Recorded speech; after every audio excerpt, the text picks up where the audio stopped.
looked this up on my list and got it done. I called SelectQuote and couldn't believe how easy and affordable life insurance is. I'm 40 and got a $500,000 policy for $16 a month. My husband's also 40, and his $500,000 policy was only $18 a month. Plus, with SelectQuote's same-day coverage, there was no medical exam required, and we were covered by the time we hung up. Knowing I have this checked off my list feels amazing, but the peace of mind knowing my family is protected feels even better. Call SelectQuote at 1-800-280-8787.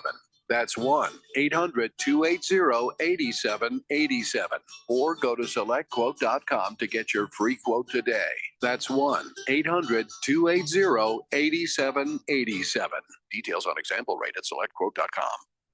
Shop the Sherwin-Williams July Summer Sale and get 35% off paints and stains from July 26th through August 5th. With prices starting at $31.84, it's the perfect time to transform your space with color. Whether you're looking to revamp your bedroom, living room, or home office, we have you covered with bold hues, soothing neutrals, and everything in between. Shop the sale online or visit your neighborhood Sherwin-Williams store. Retail sales only. Some exclusions apply. See store for details. Attention all Arizona workers. You may be entitled to receive earned paid sick time. Every Arizona employer is responsible for keeping track of your hours and recording how much earned paid sick time is available under state law. Posters about paid sick time and minimum wage laws also need to be posted in every office. Get posters and learn more at azica.gov. That's azica.gov. This message is sponsored by the Industrial Commission of Arizona. Is that your new Nissan Rogue? Yeah, crazy story. So I'm at the Nissan Thrill of Summer sales event when Dave, the sales guy, asks, want to test drive the Rogue? And I'm like, let's go. We're driving when Dave says, check out the V6 turbo engine. I hit the gas and whoosh. I'm like, okay, I wasn't expecting that. Dave goes, if you think that's cool, watch this. Dave shows me the miles per gallon and I'm like, whoa, that's pretty impressive fuel economy. Dave mentions these new cars are going fast. And in that moment, I had to have that Rogue. Crazy, right? Wait till you hear how I got my Sentra. Now Nissan offers 6 vehicles starting under $30,000 MSRP. Shop the Nissan sales event. Visit your local Nissan store and nissanusa.com today. 2024 EPA fuel economy estimates from 28 city 34 highway to 30 city 37 highway for 2024 Nissan Rogue. Actual mileage may vary. Nissan Altima, Kicks, Leaf, Rogue, Sentra, and Versa. All prices are manufacturer's suggested retail price. MSRP excludes destination and handling charges, tax, title, license, and options. Dealer sets actual prices. Everybody's got a podcast these days. Comedy, politics, true crime, you name it. But how many actually teach you anything useful? Harman Solar has an entertaining podcast that is vital if you've been thinking about looking into solar, but you don't know where to start. Ralph and Ben explore the intricacies of utilities, equipment, processes, and more. Their primary objective is to educate and empower you to make informed decisions on your solar journey. So increase your knowledge, not your bills. Go check it out right now. It's the Harman Solar Podcast at harmansolar.com. KQFN Tempe. Also transmitting on K257CD Phoenix at 99.3 FM and K240 EU Mountain Hills at 95.9 FM. Wherever you go, take us along. Listen to our live stream on our free Fanatic app. Download it today. All right, people, settle down. Because it's time. Time for what? Showtime. When does it start? Right now. 3, 2, 1. Let's get on with the show. Let's do it.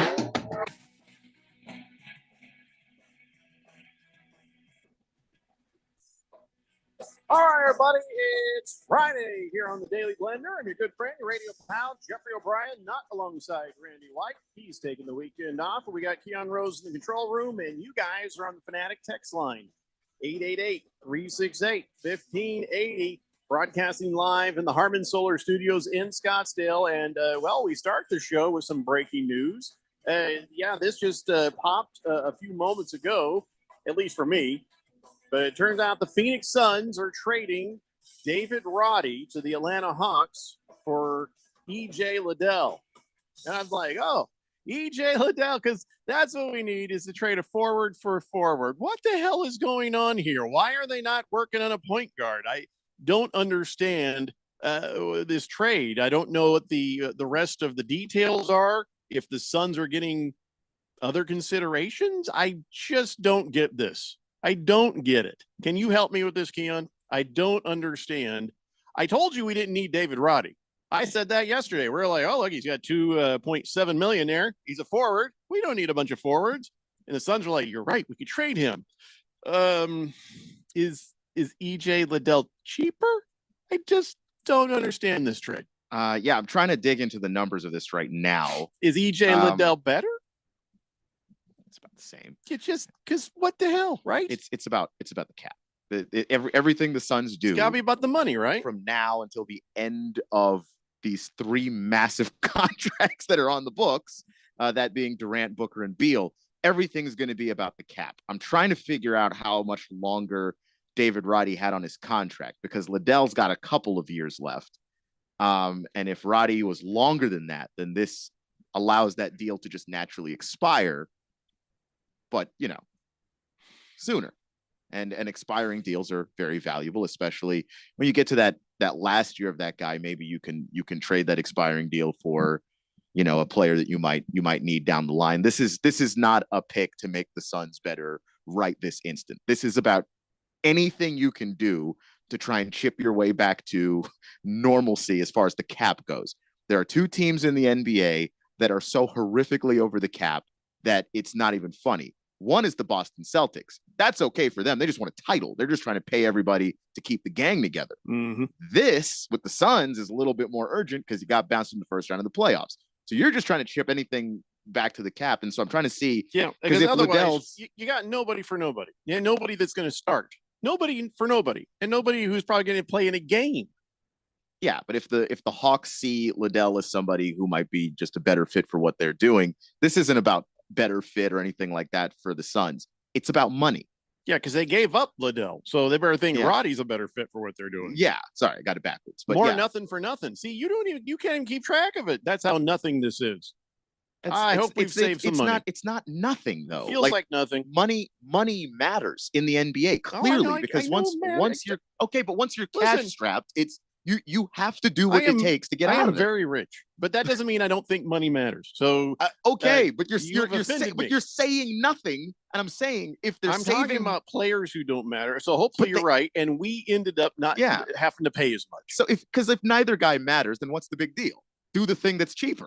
I just want to that's what I'm trying. That's what I'm open up my presents on Christmas morning and see a point guard in there. That's all I'm saying. You're not getting a point guard that starts right now. I've been saying this all summer. You're not getting one that starts right now. I don't want one that starts because we got Monty Morris, so he can start. Okay, I just want a backup. I just want to see more than one PG on the damn roster.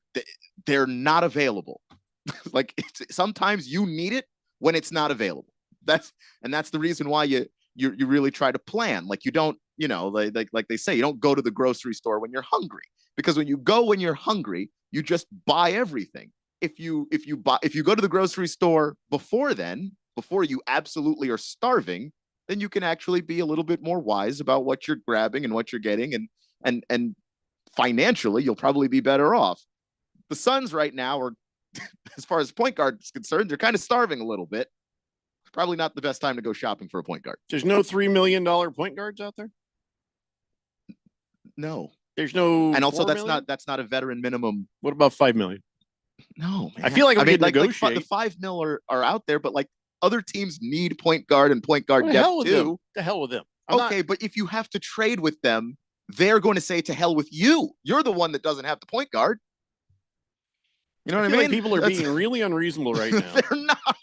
And here I am sitting here on Christmas morning looking for a point guard in my presence. I'm not finding one. This is not Christmas morning. This is just an NBA deal. Yeah, I don't think you understood. I wish cap space really hard. I understand, but that's not how basketball works. I wish it did. I wish you could just wish for a point guard and have one, but I'm doing my best Gen Z imitation right now, in case you haven't noticed. That's what's going on here. I'm mad at the past generations because I had to. Okay, fine. 888-368-1580. Sideshow Bob says maybe they'll find a point guard in the Olympics. Let me just tell you something right now. I found nothing but sadness today. So let me tell you what happened.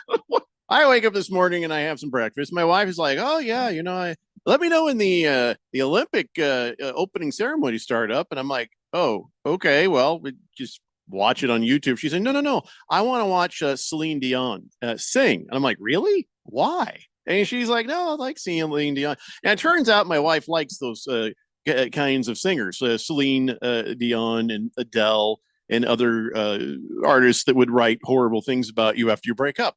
And I was like, all right, that's cool. Most artists. Yeah. And so I'm sitting there and I'm like, okay, well, so we turn it on and at 10:30 a.m. And I'm immediately like, I don't understand the broadcast at all. Mike Tirico, I get because he's like the main guy for everything's happening in the Olympics, right? And here comes Snoop Dogg in and out of your picture, just doing weird stuff. And you're like, okay. And then I'm like, he's got, hey, a guy sitting here with me now is Kelly Clarkson and the Peyton Manning. And Peyton Manning's got his quarterback cheat sheet on his wrist. So that's kind of funny. You're like, all right, so whatever. And but then Kelly Clarkson talked. Okay, so the minute that happened, I just muted the TV because she just kept saying the dumbest crap the entire time. Like she'd never been out of the house before in her life. Oh my God, that's amazing. Like she'd been trapped in the basement and she's just seeing parking meters for the first time. It was horrible. And then the whole production, right? They're dancing and there's this guy in a hood and he's just dancing and it just drug on and on. So I mute the thing. I'm sitting there at my spot at the table that I'm working. Occasionally I look up. Holy crap, it's still going on. Okay. And I look down. I'm doing my work. And I look up. Oh my God. What? It's like 2 hours in. I'm like, how have they not found their way to light whatever the hell they're going to light and get this thing? Because I'm keeping half an eye out so I can tell my wife, hey, that tall, skinny, stiff chick is on that you wanted to see. Celine, whatever, the giraffe lady, whatever. She's, so, and I'm just kind of half paying attention. So then now and then I unmute it and then I remute it immediately when I hear Kelly Clarkson again, who I think is probably a wonderful, nice person. But I just can't listen to her talk ever again. Ever again.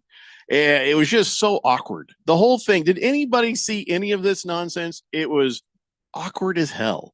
And so, there's a couple cool things. Like if they condensed it to an hour and they had a couple of the cool things involved, and they're like, all right, so here's the plan. We're going to go from this dude running through a production of Les Mis. And then there's German death metal coming from the balconies up there. And then we're going to have somebody sitting there doing a fashion show. And then we're going to have somebody riding a horse through the water.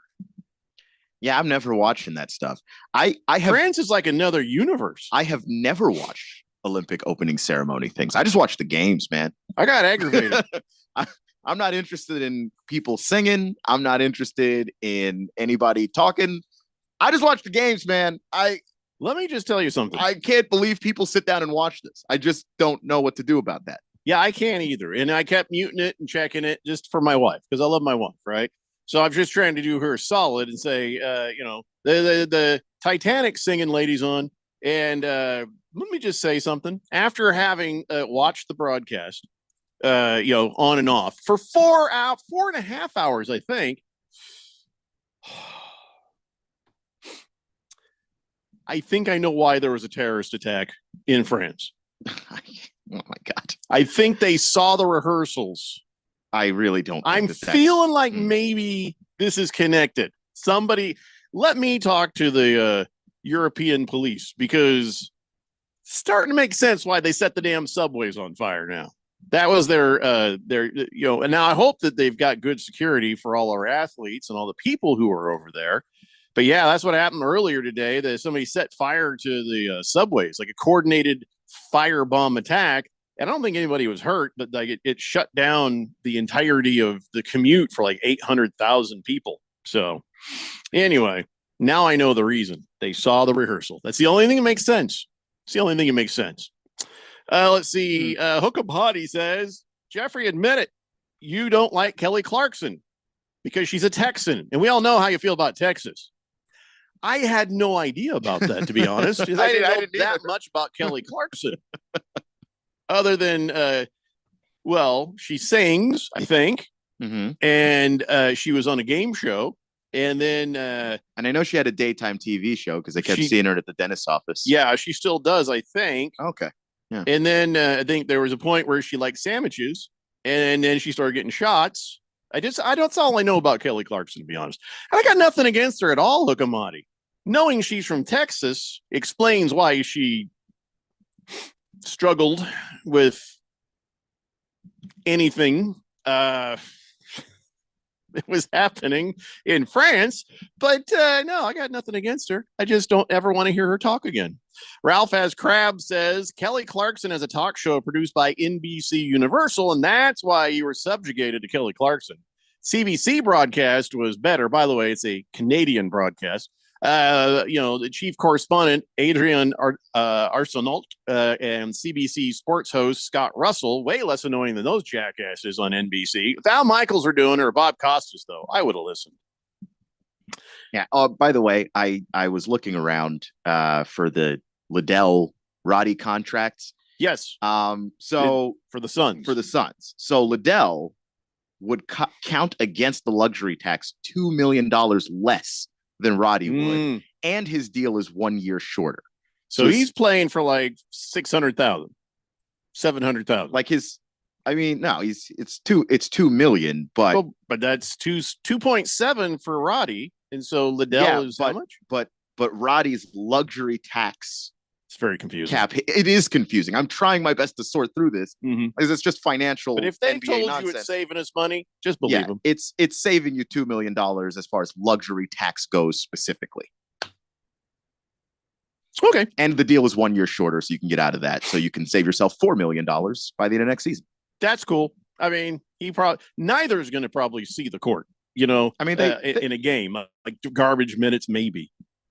They won't matter. Look, if you have significant Roddy minutes or significant Liddell minutes, something went very wrong. Yeah. You're setting your starters. That's what's happening.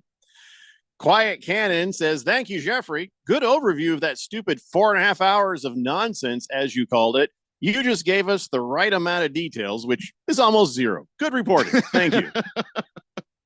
That bad, huh?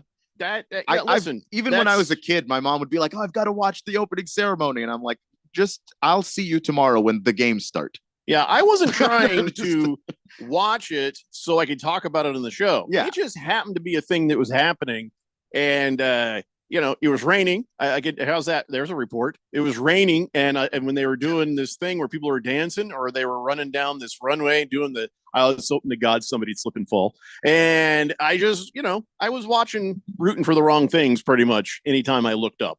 Yeah. Now, I wasn't saying you were watching it for any particular reason. I just can't believe anybody watches it. And somebody must be, because NBC puts a lot into this stuff.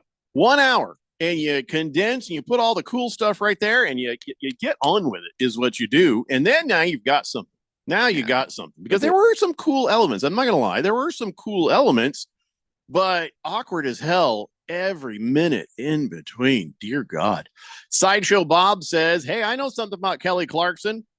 She used to stare out her wind. LOL. I don't get it. I don't know what that means. I'm trying. What do you mean by that? I don't know. I don't know what that means. He also says, in my opinion, my favorite Olympic game is track and field. Hey, mine too. Monkey Puncher says, hey, did you get any rain last night? I got dumped on in Mesa. Is that two different topics, or are we still talking rain? All I know is because she might have taken home a German guy for all I know. That's what? It's just what? Oh my God! You never know. I would hope not. I think I would like it if you did some poo-poo on me. I really could have. Wow. I'm going to assume rain, and I'll say, yeah, we got poured on. We got soaked out here. Easy, moist one. Swazman says, Jeffrey, I was watching PGA golf from Minnesota. Featured group, Tony Finau. NBC definitely caters to the chicks for sports like opening ceremonies, Super Bowl halftime, all that stuff. Unrelated to the actual sporting events. I agree with Keon. Let's just get the games underway. Then I'll watch. And Swazman, you might be single because you refer to them as chicks. Probably not. Yeah, not great. Silver Pop says, good afternoon, guys. Oh my God, the pairing of Kelly Clarkson and Peyton Manning is just as exciting as your Colts organization. Dull and boring. Your unis are ugly. Your mascot's boring, just like the two of them people. Why does my Colts have to take friendly fire? I don't understand what the Colts have to do with it, but I don't care about how boring an organization. Boring organizations are great, actually. I have rooted for a team that, as far as off the field, thrilling, because it's always scandals everywhere all the time. Boring is good, actually. Yeah. I would prefer boring. If you win and it's boring, that's fine. Saves me money. You see that jersey behind me? I haven't had to buy a new one in years. I have clothes from multiple eras of Washington football. Let's say that. Yeah, listen. And I might have to buy some more stuff when they change the name somehow again. Yeah, Keon could outfit like a whole family of like 12 with all his different jerseys and T-shirts and logos and stuff. Last Awesomeness says, saw bits of the opening ceremony on the socials. It got me thinking of the French Mistake scene in Blazing Saddles. Then I chased the rabbit hole trying to figure out if it was James Gardner in a cameo as one of the dancers doing synchronized swimming. James Gardner is long dead, but what? That's interesting. I don't know what you're smoking. Let's see. Big George says, hello, gentlemen. The Olympics finally kicked off with the ceremonies. Jeffrey, Saturday, August 31st. Saturday of Labor Day would be the ideal day for the fantasy football draft. If you do it that day, I could be there in person. There you go. I'm all for the idea, Big George. Pierre says, hello, Mr. Jeffrey and Keon. I'm starting to worry about Mr. Randy smoking too many cigars. Should I fly to Phoenix from Montreal to visit him? No. I think I can speak for him easily. No. Brunswick guy says, I just turned the show on and Keon's already yelling, scaring me. Yeah. Okay. You're always scared. Yeah, you seem to come from a position of fright. Yeah. Maybe it's a Canadian thing. I don't know. I must be getting used to the abuse because I didn't even notice him yelling. Well, because you made the German guy joke. Oh, and yeah. I feel like that's a normal reaction, but Brunswick guy, I have nothing else to say to Brunswick guy. Baker's Cocky Hen says, can the Suns sign or trade for Caitlin Clark? No. Does she have to enter a draft or anything? No. She's not available. That's just. Hey, she would be. She would be if they brought her over. They're not. Listen, I don't know that the NBA would do that. I have no idea what the protocol is on that. I'm going to guess it's not happening. If you were thinking she got roughed up when she started up with the WNBA, everybody was like, they should take it easier on her in the WNBA. And then you want her to go to the league where the people are bigger and stronger. That's smart. That's real intelligent there. Real good. Monkey Puncher says, I am appalled. I am not into Cleveland Steamers. Unless Dylan is into that sort of thing. Oh, no. I don't even want to imagine any of that. Why would you type that? Why did you type that? Monkey Puncher, why did you type that? When you typed it, did you not think, wow, I maybe shouldn't hit send on that? She's committed. Oh, my God. Sir Drives a Lot says, ha. Good puking afternoon. We'll get to that here in a little bit. Average Joe says, staring out her windows, part of her lyrics to a song. Oh, well, that's not what they typed. I didn't understand, and I don't know any of her music. Wessel Grande says, I didn't watch, but I bet everybody could still enjoy it with the sound off. Tons of mimes, right? There's got to be tons of mimes. If it's France, there was mimes. I don't remember. I didn't look up all the time. I feel like mimes are an American idea of what French people like. I don't think French people are that into mimes. No. From what I saw, I would almost guarantee that somewhere along the line there were mimes. I mean, you couldn't have been locked in for all 4 hours of whatever was happening. Yeah, I'm not looking. I looked up for maybe 10 minutes of it. Vermont Dog says, to that texter who just insulted my Indianapolis Colts, I'm coming after you, yo. That's what's up. Oh, I don't know if that's necessary. Delicious says, God bless getting off early on Fridays. Now go home and get pretty for the Diamondbacks game. And nice call on the Roddy trade there, Jeffrey. Thank you, sir. Sideshow Bob says, it's etched in my memory. Oh, yeah, he just sent me the lyrics. Yeah, I know, but when you typed that, I had no idea what the hell you were talking about. It's etched in your memory, not ours. I can't help you with that. Baker's Cocky Hen says, the NBA is less physical. What does the strength matter if not used? Some of us are for true equality. No, I'm all for letting her play, but they would flatten her. That's just a fact. And the thing is, the NBA is less physical than the NBA used to be. The NBA is plenty physical. Look at the time. We got to take a break because I'm sorry to interrupt, Yeah. but I just realized we're way late for a break and we're supposed to be talking to Dylan Cohen. Hey, before we bring him on, just be nice to him. Yeah. Let him down easy, No, he's having a rough. Here's the thing. This is why I don't put money on my brilliant NFL picks, because the minute I do, sure enough, I probably lose every time. Dylan Cohen, who you and I both know, great gambler, and has had some amazing wins, says, I think I'm going to do this segment. And we're like, yeah, we believe in you. He did not have a good week. And the thing is, the sample size of 2 picks is kind of small. He has made other bets. He's trying to give his less risky bets. The risky ones are hitting. The ones he's giving us because he thinks they're safe for the ones that, it's a little, So I'm just saying, be nice. I know. He might be a little sensitive. So let's do that. Let's take a break. We'll be back with Beat the Book with Dylan Cohen. It's the Daily Blender here on 1580 The Fanatic. This is Brent Musburger's Action Update on 1580 and 99.3 The Fanatic. Get insights into the sports betting market with VSiN's betting splits. See where the money is and keep updated on how the market is reacting. Only at VSIN.com. Now, here are the latest lines from my guys in the desert. With training camps underway across the NFL, Miami Dolphins wide receiver Tyreek Hill is the betting favorite to be the regular season offensive player of the year at plus 800. Christian McCaffrey, running back of the San Francisco 49ers, is at plus 900. Wide receiver CeeDee Lamb of the Dallas Cowboys is plus 1,000 to win the offensive player of the year. Jamar Chase of the Cincinnati Bengals also plus 1,000. Justin Jefferson of the Minnesota Vikings plus 1,100. Bijan Robinson, running back of the Atlanta Falcons, is at plus 1,600. I'm Tony Desiri with your VSiN Action Update on 1580 and 99.3 The Fanatic.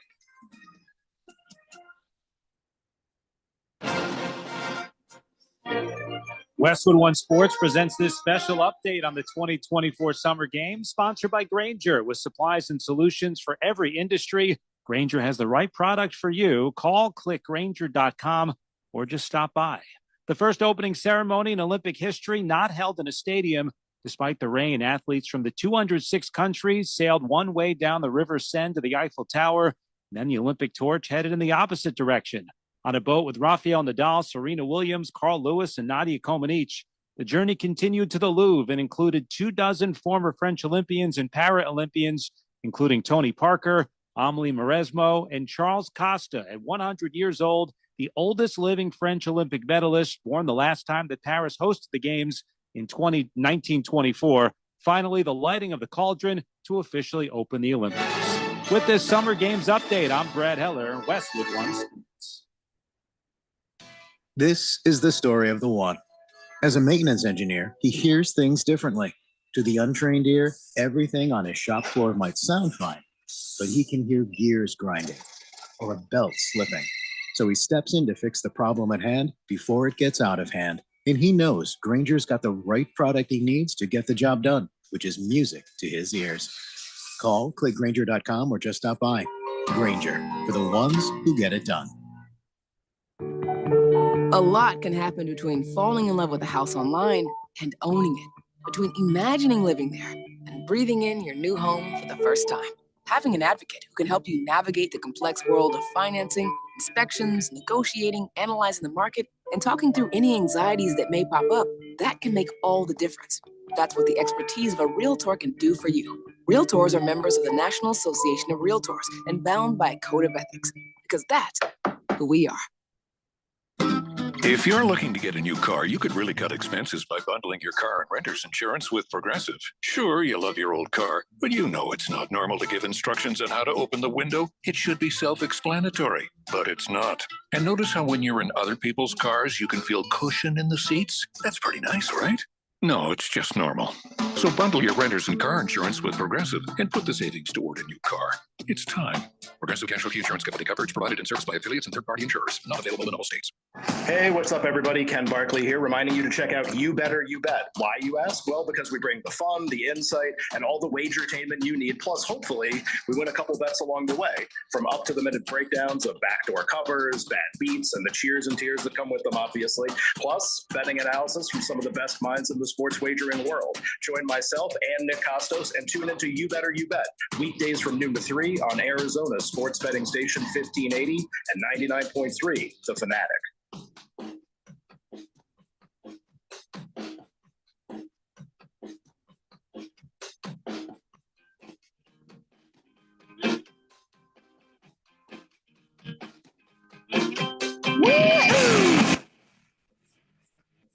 Blender here on 1580, The Fanatic. The Canadian Mountain text in saying, I got faith that Dylan Cohen's going to turn things for us. Sure, I may have bet the house on yesterday's bets, but hey, at least I still have my car.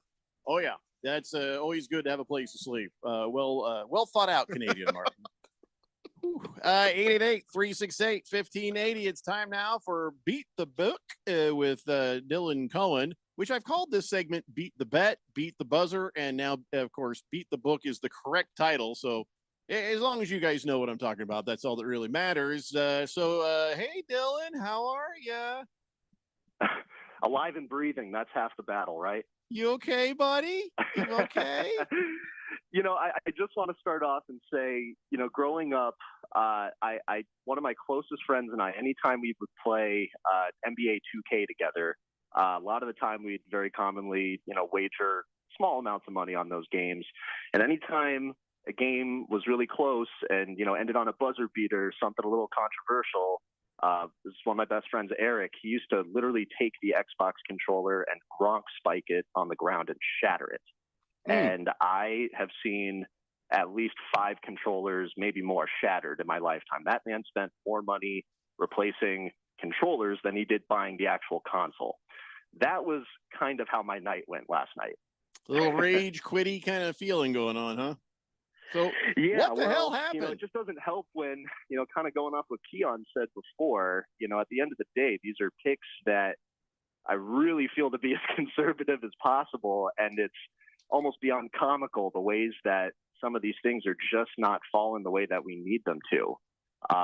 Especially, looking at the Atlanta Braves money line pick last night, we got just about as good of a game as you could ask for out of Chris Sale. I mean, he pitched just over 7 innings, got 9 strikeouts, only allowed 2 runs. The game was tied going into the 9th inning, and the Braves botched a stolen base attempt with a runner on second in a position to be able to take the lead in the top of the 9th. That allowed the Mets to get to the bottom of the 9th, and then the game ended up going into extra innings. And then, quite frankly, something happened that I have never seen before in 20-plus years of watching Major League Baseball. The Braves had a runner on third base in the top of the 10th inning. They attempted a bunt where the catcher quickly gets the ball, and all of a sudden the guy on third base starts charging for home. And the catcher's staring at him with this guy charging at him like, dude, what are you doing? And this runner then attempts to try and kind of football tackle with his shoulder, plow through him. The guy stands his ground. It's clearly an out. And all of a sudden now you're giving the Mets an opportunity to get up into the bottom of the 10th. Jeff McNeil hits a blooper of a fly ball to right field. And, the right fielder has an opportunity to catch it. He runs past the ball. The ball falls on the ground. He turns around and is like, oh, shoot. And by then the game's over and, we end up losing. That's the kind of stuff you can't call that.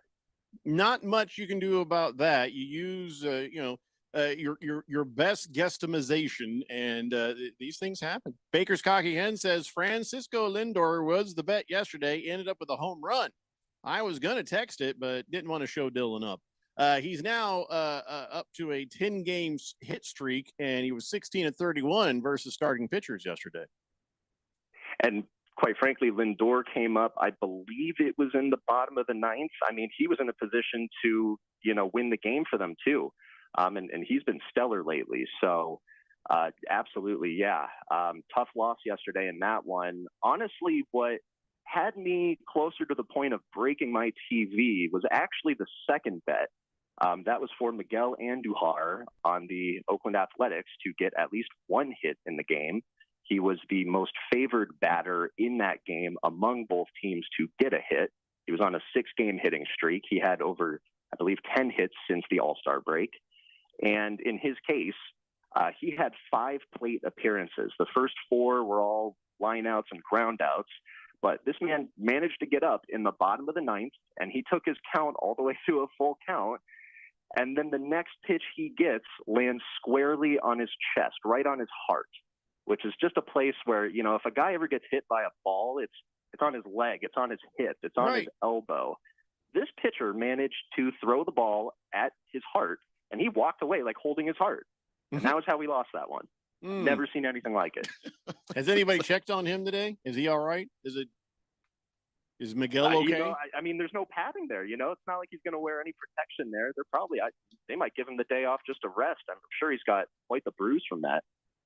All right. Well, listen. So here's the thing, Dylan. What if we did this? What if we just this entire week we just say it was practice. It was like preseason, and the real count starts for you next Monday. I'm all for that, particularly with the Olympic basketball getting going.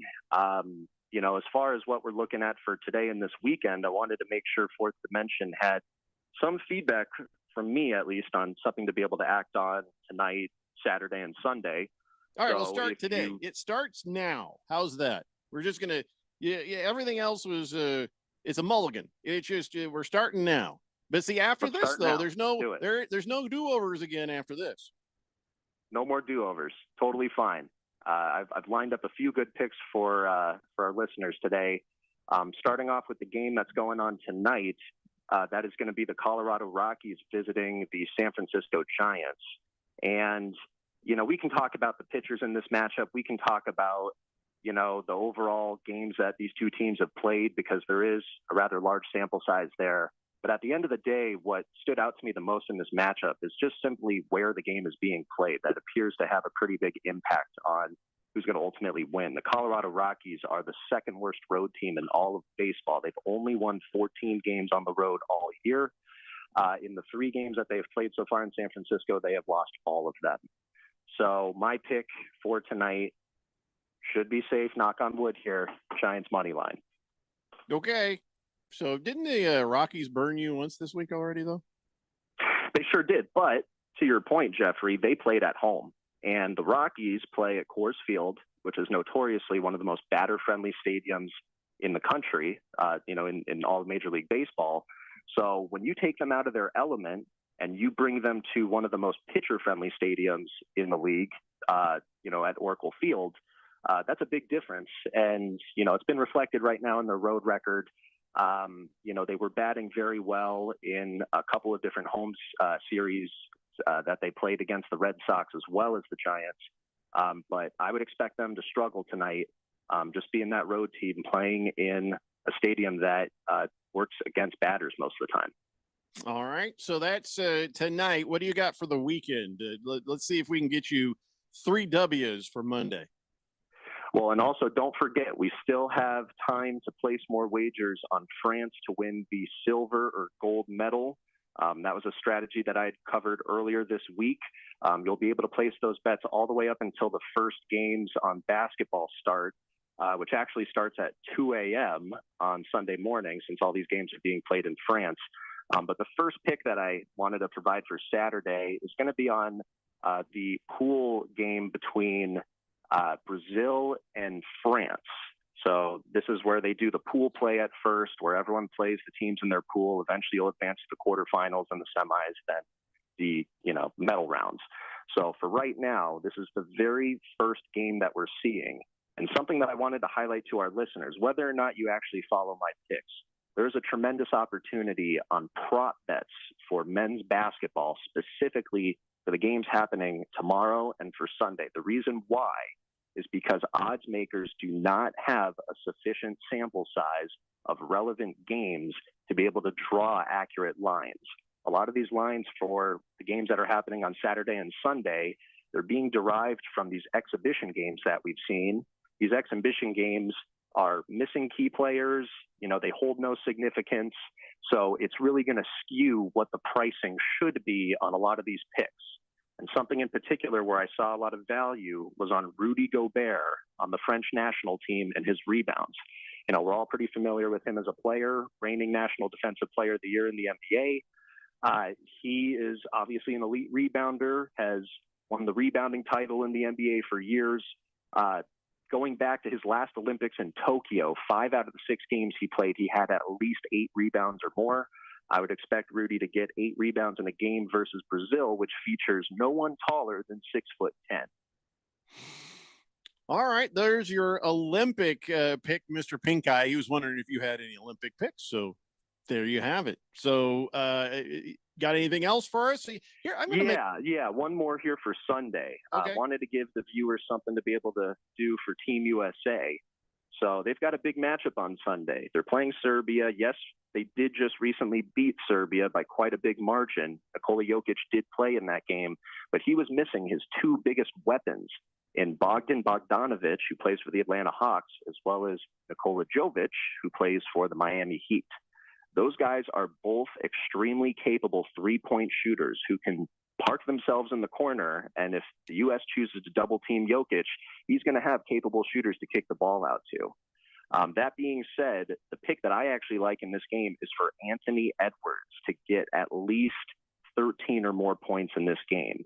It's pretty expected that Kevin Durant is not going to appear in that game on Sunday. If he does end up playing, it's not going to be for much time. He's nursing a strained calf. That's a sensitive injury for him. We all know about his injury history, and the U.S. just doesn't need to lean on him very heavily right now in this stage of the game. Anthony Edwards is going to be someone that is going to get a lot of playing time in this game because he's young, because he's aggressive, he's a talented defender, and he's certainly an elite offensive player as well. So you can count on Anthony Edwards to score at least 13 points in the U.S. game versus Serbia on Sunday morning. All right, so there we have it. Anthony Edwards over on the 12.5 points. You got Rudy Gobert with 8, over on the 8 rebounds, and then the money line for the Giants. So Keon did mention something when we were talking earlier before you came on, and that was that these bets that you're sharing with the public, which you think are nice conservative bets, are having trouble. But in the meantime, them crazy bets that you do so well on, you're still nailing them. I'm just going to suggest maybe you give us the unadvisable bet of the day. You know what I'm saying? Maybe you don't have to do that today. I'm just saying in the future, give us your conservative bets and then say, okay, so here's one I'm doing you shouldn't do. We can absolutely cook up some long shots. I would say that that's a specialty of mine. So if that's what the people want, I'm here to give the people what they want. I figure they watch you get it right a bunch of times. And they're going to go, oh, okay, we see how this guy operates. I'm just saying, just an idea. You don't have to do what I say. It's not my business. Well, hopefully come Monday, we're talking about how everything won over the weekend and that we can get excited about, something that's going to be a little bit more risky. All right. That's Beat the Book with Dylan Cohen. You can read all about his thoughts on the bets that he just talked about. You go to 1580thefanatic.com, scroll on down on the right side, click on Beat the Book with Dylan Cohen, and all that stuff is right there at 1580thefanatic.com. Well, have a great weekend, Dylan, and we'll talk to you on Monday. Appreciate it, guys. Talk to you on Monday. All right, we got to take a break. Back with more of the Daily Blender after this here on 1580 The Fanatic. Hey, John, why so glum? I just got let go. The company's downsizing. This is the 3rd time in the last 2 years. I'm done with this. Have you thought about My Computer Career? I've heard they can train you for a career in IT in just a few months, including cybersecurity and the basics of AI. And you don't need prior training or experience. Now that's a recession-resistant career. Wow, thanks. I'll check them out. Go to mycomputercareer.edu and take the free career evaluation. mycomputercareer.edu. Financial aid is available for qualified students, including the GI Bill. If there's one sale I'm always going to shop, it's Kohl's Friends and Family Sale. I just saved an extra 25% because I spent $75. But even if you spend less, you can still save with 20%. And Kohl's has everything you need for summer fun. I got a cute dress for myself, a casual polo for my husband, and a Ninja Creamy that we can't wait to use. Oh, and I earned Kohl's Cash. Ah, Kohl's. Your Friends and Family Sale never fails me. Select styles. Some exclusions apply. Offer ends July 28th. See store or Kohl's.com for details. Celebrating 30 years of AmeriCorps in Arizona looks like more than 27,000 members, 29 million hours served, nearly 75 million in scholarships, millions of lives changed. When you sign up for AmeriCorps in Arizona, you make a difference. Also, earn a living stipend, plus education scholarships. Join the movement by signing up at serve.az.gov. That's serve.az.gov. This message is sponsored by the Governor's Office of Youth, Faith, and Family. Shop the Sherwin-Williams July summer sale and get 35% off paints and stains from July 26th through August 5th. With prices starting at $31.84, it's the perfect time to transform your space with color. Whether you're looking to revamp your bedroom, living room, or home office, we have you covered with bold hues, soothing neutrals, and everything in between. Shop the sale online or visit your neighborhood Sherwin-Williams store. Retail sales only. Some exclusions apply. See store for details. As we plan for our retirement, there are 4 questions we need to ask ourselves or our retirement planning advisor. How much? How long? How safe? And what cost?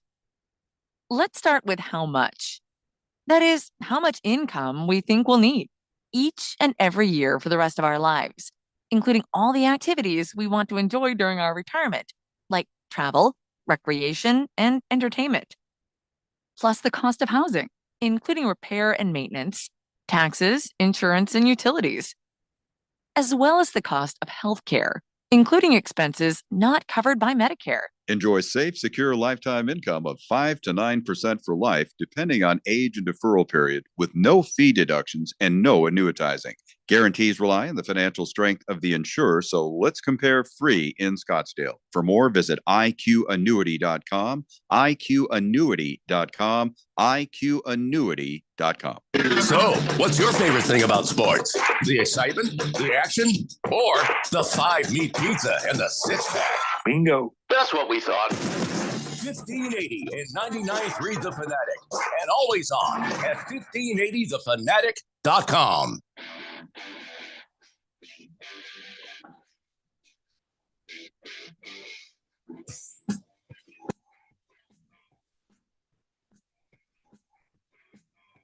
Hey, Blender here on 1580 The Fanatic. Monkey Puncher says, I could listen to Dylan talk about sports betting all day. So dreamy. After what you typed earlier, I don't know if I want to hear that. Not gonna lie to you. Starting to think that Monkey Puncher might be Baker's Cocky Hens. You know why? Because they just spelled Dylan exactly the same way wrong. Dun, dun, dun. Ooh. Yeah. So now what am I supposed to think? I think we've caught Baker's Cocky Hens being more than one person in the past. Has that happened? Oh, no. Nurse Scratchit says, couldn't watch much of the Olympics. Best part were the antique wood boats going down the river. I have no idea what you're talking about. Didn't see that part. I just saw a lot of boats going down the river. You mean the ones where they had all the athletes in it? They had like almost 600 United States athletes on one boat. And all I could think is, that would really suck if they went down in the poo-poo waters and all had to swim for shore. Well, yeah, because they'll Everybody all be gets sick diphtheria. the next day. So I guess we're going to be losing Noah Lyles, Sha'Carri Richardson, LeBron James, just everybody. Katie Ledecky, just all of them. And I hope they got some extra toilets at the compound there, because Big Jake says, I only use teams' last 10-game record and starting pitchers, then by my favorite uniforms. And that's as far as studying goes. And I've been more successful using this random method than anything else. Sounds like you should fade Mr. Dylan Cohen rather than tail him. Well, the Yeah, thing he is, had a bad week, Jake. Give him another shot. I don't know. I'm not saying bet what he says. Just, let's pay attention. We'll see how he does. Yeah. And I also just think that the process is what matters there more. Like every single person we've had on this show talk about betting, they're all talking about sweating out their bets. And if you go to like the VSiN website, there are weeks where they put out their picks and they've got a couple picks. There are weeks where the picks don't hit for the entire week. It's just if you have only 2 picks a day, that sample size is so small, anything could go wrong with it. So you have to do it over time. It's what are you doing over the long run? And I just don't think that 1 week is enough to go, yep, fading that guy. That just, I don't know, sounds crazy to me. I don't know. Hefty Lefty says, how does Dylan spell his name? We'll go to 1580thefanatic.com and find out. It's right there. It's on the right-hand side of the page. Beat the book, Dylan Cohen. And then also, if you don't remember what picks he gave earlier, you can just read them. Yeah. Yeah. So I'm going to help everybody with it. 888-368-1580. What were we talking about? Let's see. We talked about how bad the opening ceremonies were. 4.5 hours. We feel like is it always bad, or is this particularly bad? I don't watch enough to know. Yeah, you're right. I don't know. Maybe this is just normal, and I had no idea. Because I know that the Olympic mascots are always weird. Like they're always bizarre. Didn't see a French Olympic mascot. I actually don't know what this one is. I just like that's just a thing though with all the mascots. They're just all strange looking. Hefty Lefty says, bold of you to assume I can read, Keon. I figure if since you can type, you can read. Yeah, though. I mean, it just seems like those two things go together. Big George says, Dylan Cohen knows what he's talking about. This is why they say for entertainment purposes only. Yeah, he knew full well going in what could happen to him on this show. Because, he has also listened to this radio program. And it was funny. He was worried about me giving him a hard time. And I told him, I said, listen, when you've heard me in the past give co-hosts and people a hard time, it is generally deserved. I don't just randomly, willy-nilly just start hacking on people. So to give you the example, previous co-host smacked the bleep out of him on a daily, no scratch that, hourly, no scratch that, segment basis. Keon, however, Keon don't start no bleep. He don't get no bleep. That's the way it works. If you say stupid things or you do stupid things or, you sort of bring it on yourself, I am more than happy to oblige. That's why Keon, I don't hack on him like I do the other guys, Yeah. So old Dylan Cohen is like, hey, you're not gonna tear me to shreds, are you? Like, that's really up to you. It depends. What do you have to say? So he was worried about me. Well, you should have been worried about is the fourth dimension. Yeah. Who doesn't actually need anything to start stuff with you. Yeah. Like, don't go in there and fail. Let's see. Hefty Lefty says, I hope the mascot for Salt Lake City in 2034 is a pair of magic undies. Oh, yes. Yes, I think you're right. It will be infinitely better than the one that they've got for the Paris Olympics. What do they got for Paris? I Googled it. It's terrifying. It's a very wide-eyed red triangle is the only way I can really describe it. It looks like the worst sleep paralysis demon you've ever seen. Why would they make that? All right, hold on. I got to see this for myself. I'm Googling. Designed to scare children. The Phrygias? Yeah. They call it the Phrygias. Yeah, just it's pull up some pictures of it. I'm having trouble describing it. Can I be honest? It's just kind of a blob. It's just that looks like a uterus. I'm like inflamed, but still, it's an inflamed uterus. You're not incorrect, is why I laughed. It's what you said it. I was like, yeah. Well, I guess we'll never unsee that. No, you won't unsee it.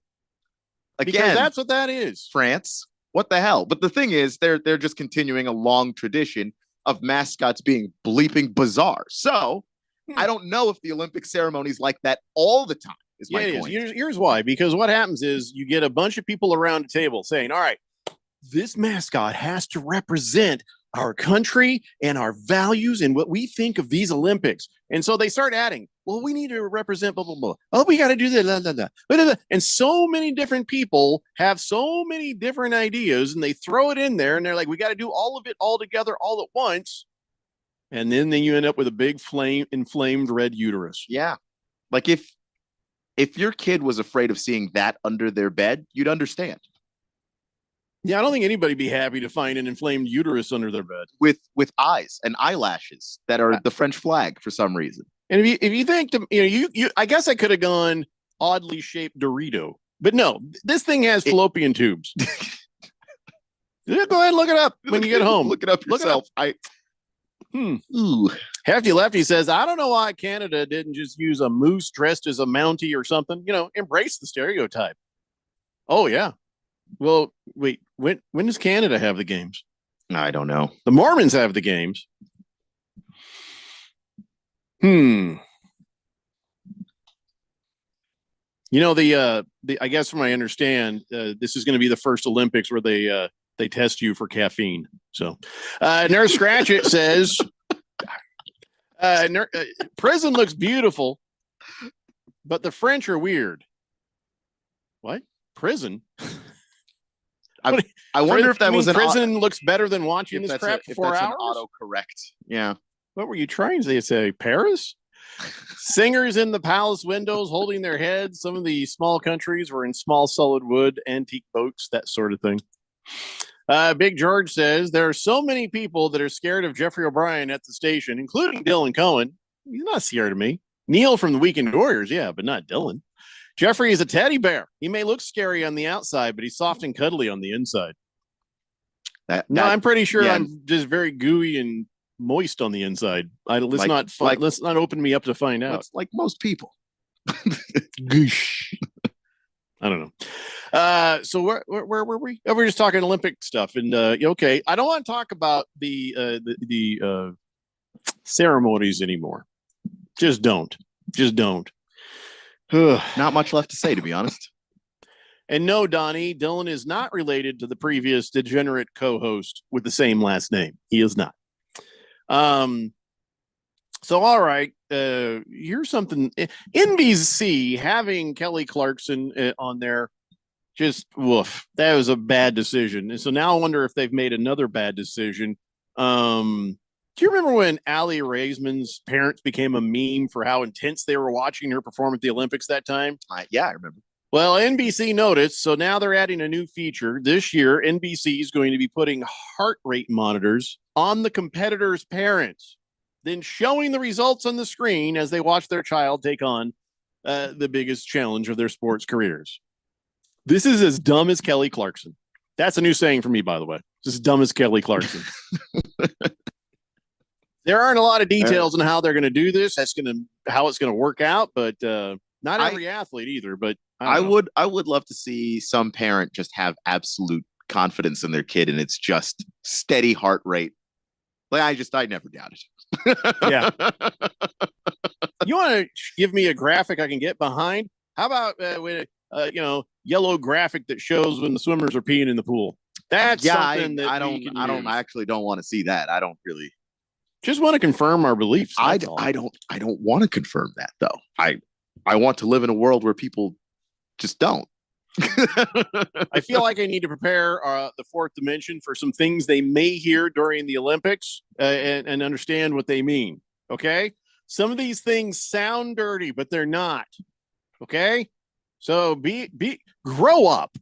Okay. Shuttlecock. That is that's a little thing badminton. The little thing they hit around from. Yeah. Also known as a birdie. That's what we always called it. We never called it a shuttlecock. We never did that. I would hit the birdie. And the only reason I ever did hit a birdie or a shuttlecock was because my sister played badminton and she needed to practice. She lettered in badminton. I'd have preferred she hadn't at all. Just really. You got to do something in high school. Clean and jerk. Moist one. That's about weightlifting. It's not what you think it means. 2-part lift where the weight is first lifted to the shoulders and then overhead. Like, that's the clean and jerk right there. Mm-hmm. So I had to explain to somebody that this movie was not a porno. It was about stealing diamonds. Mm-hmm. It's the form of taking, not what he thought it was. And I'm talking about snatch. Snatch is another weightlifting move where the barbell is lifted from the ground to the overhead in one smooth motion. They call that the snatch. And the movie Snatch with Brad Pitt and Jason Statham. Not about what you might have thought. No. Good movie, though. Okay. Hooking. Hooking in weightlifting, again, that's known as a hook grip. It's when the lifter covers their thumb with their other fingers when they grip the bar. That's called hooking. Okay, I didn't know that. Wow. Not what your mom. Okay, I'm not going to. I'm not going to go there. Best to not to. You all know what the breaststroke is. Don't act like you don't know what the breaststroke is in swimming. I'm not even I don't even have to tell you what that is. Don't pretend. Grow up. So, shuttlecock, clean and jerk, snatch, hooking, breaststroke. You think that's on the menu at the Bunny Ranch, but you're wrong. These are things in weightlifting, swimming, and badminton. How is badminton in the Olympics and tug of war is not? Or even baseball. Baseball's not. They had baseball, and then the French decided they didn't want to do the baseball. I think it's coming back. I think they mentioned that they're going to bring it back. So whatever. So there you go. I've given you due notice. So when these things are mentioned, there's no need to giggle. It's good to know. All right. Moist Hour one. one is done, and hour two is next. The Daily Blender here on 1580, The Fanatic. Ooh, I'm so ready for this weekend away with my girl. Hey, hit the road. How about some free gas? Free gas? How? Try new Febreze car for some serious freshness, and you can win gas for a full year. Visit Febreze.com to learn more. Say less. You may not win, but you're gonna have a fresh smelling whip. Thanks, DJ Fresh. Now, how about some music? Hey, yo, this next one goes out to new Febreze car for giving you a chance to win free gas. La la la la la.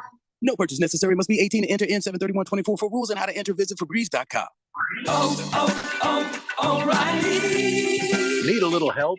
O'Reilly Auto Parts can help. Need advice? We've got advice.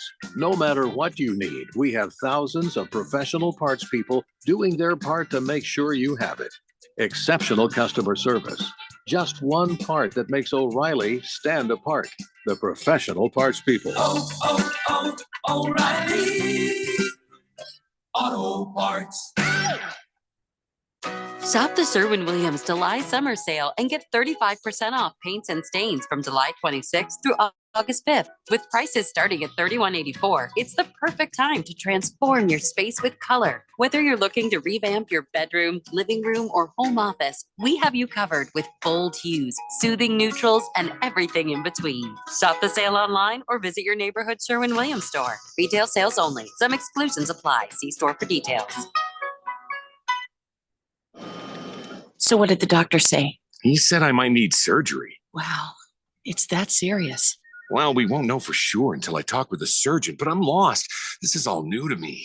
The decision to have surgery isn't easy, but neither is living with pain. There is an alternative to surgery. At the Naturopathic Physicians Group in Scottsdale, our doctors are experts in full spectrum care using a natural approach and can restore pain-free joint function so you can avoid surgery. Patients come in for a variety of issues, including joint pain, chronic conditions, and issues specific to men's and women's health. We also help restore balance in immune, digestive, and hormone systems, which often improves both immediate physical symptoms and also improves cognition and emotional stability. So when traditional medicine suggests you need surgery, how about taking another approach? Call Naturopathic Physicians Group at 480-451-6161. That's 480-451-6161. Or go to naturopathicgroup.com. The Arizona primary election is on July 30th, 2024. Voting locations are open on Election Day from 6 a.m. to 7 p.m. All qualified voters need to show ID. Still have your mail-in ballot? Return it at any voting location or secure election drop box. You can also check the status of your early ballot, see voting locations, and review accepted IDs by visiting arizona.vote. That's arizona.vote. This message is sponsored by the Arizona Secretary of State's office. KQFN Tempe. Also transmitting on K257CD Phoenix at 99.3 FM and K240 EU Mountain Hills at 95.9 FM. All right, people, settle down. Because it's time for what? Showtime. When does it start? Right now. 3, 2, 1. Let's get on with the show. Let's do it.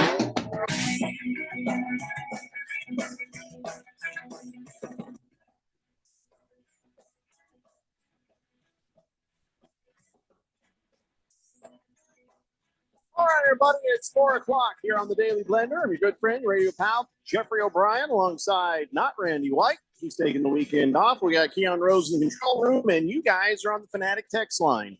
888-368-1580 as we broadcast live in the Harmon Solar Studios in Scottsdale. And it looks like old Ralph is jumping on there too, so be ready for that, Keon.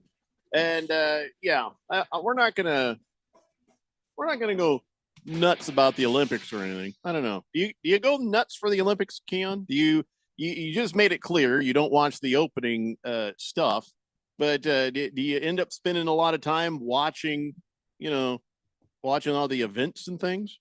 I mean, it just the particular events that I like. I mean, I like the track and field stuff, especially, the big one for me is the 100-meter. I just think fastest person in the world, all the fastest people in the world to decide who is the fastest human being in the world for the next 4 years. Feel the same way about swimming. Yeah. Sports, all sports. Yeah. And then I like the basketball sport. Yeah. Women's basketball, men's basketball. Mm-hmm. And then I like the 3-on-3 stuff. And then we still talking sports, or is that of a thing that's happening in the Olympic Village? Basketball. Okay. And we haven't even left the realm of basketball. I'm just making sure. No, I don't. How would I watch that? Why would I watch that? Hey, I'm not here to kink shame. The internet exists every other time of year too. I don't have to watch that for that right now. So I've got our sheet that we did of what are sports and what are not sports in the Olympics, and so I'll be. If anybody tries to talk about those ones that aren't sports, I'm gonna check you into the boards. I'm gonna let you know right away. Hey, Ralph, are you on the thing? I am. Okay. Hey, Ralph. How's it going? So what about you? You like the Olympics at all? Do you watch any of it? Yeah. I mean, I like track and field. I've always just kind of followed track and field. I like when they had baseball, which they don't really do much anymore. And they don't have it this year, but they'll have it next time, I'm told. I think I'm more intrigued by the Winter Olympics because they just do some of the weirdest things. Yeah, but it's all gravity. Most of that stuff is not. Yeah, it's true. Effort. I mean, I won't make an extra effort to watch the Olympics. I mean, if I have nothing better going on and there's some track and field on, I'd probably watch that. All right. Well, let me take a look at. Oh my God, I'm being attacked by dogs. The door open and I just got bum rushed. Let's go through the sports real fast, and then you just say yay if you're going to watch it, or nay if you're not. Okay. Okay. Archery. Nay. Nay.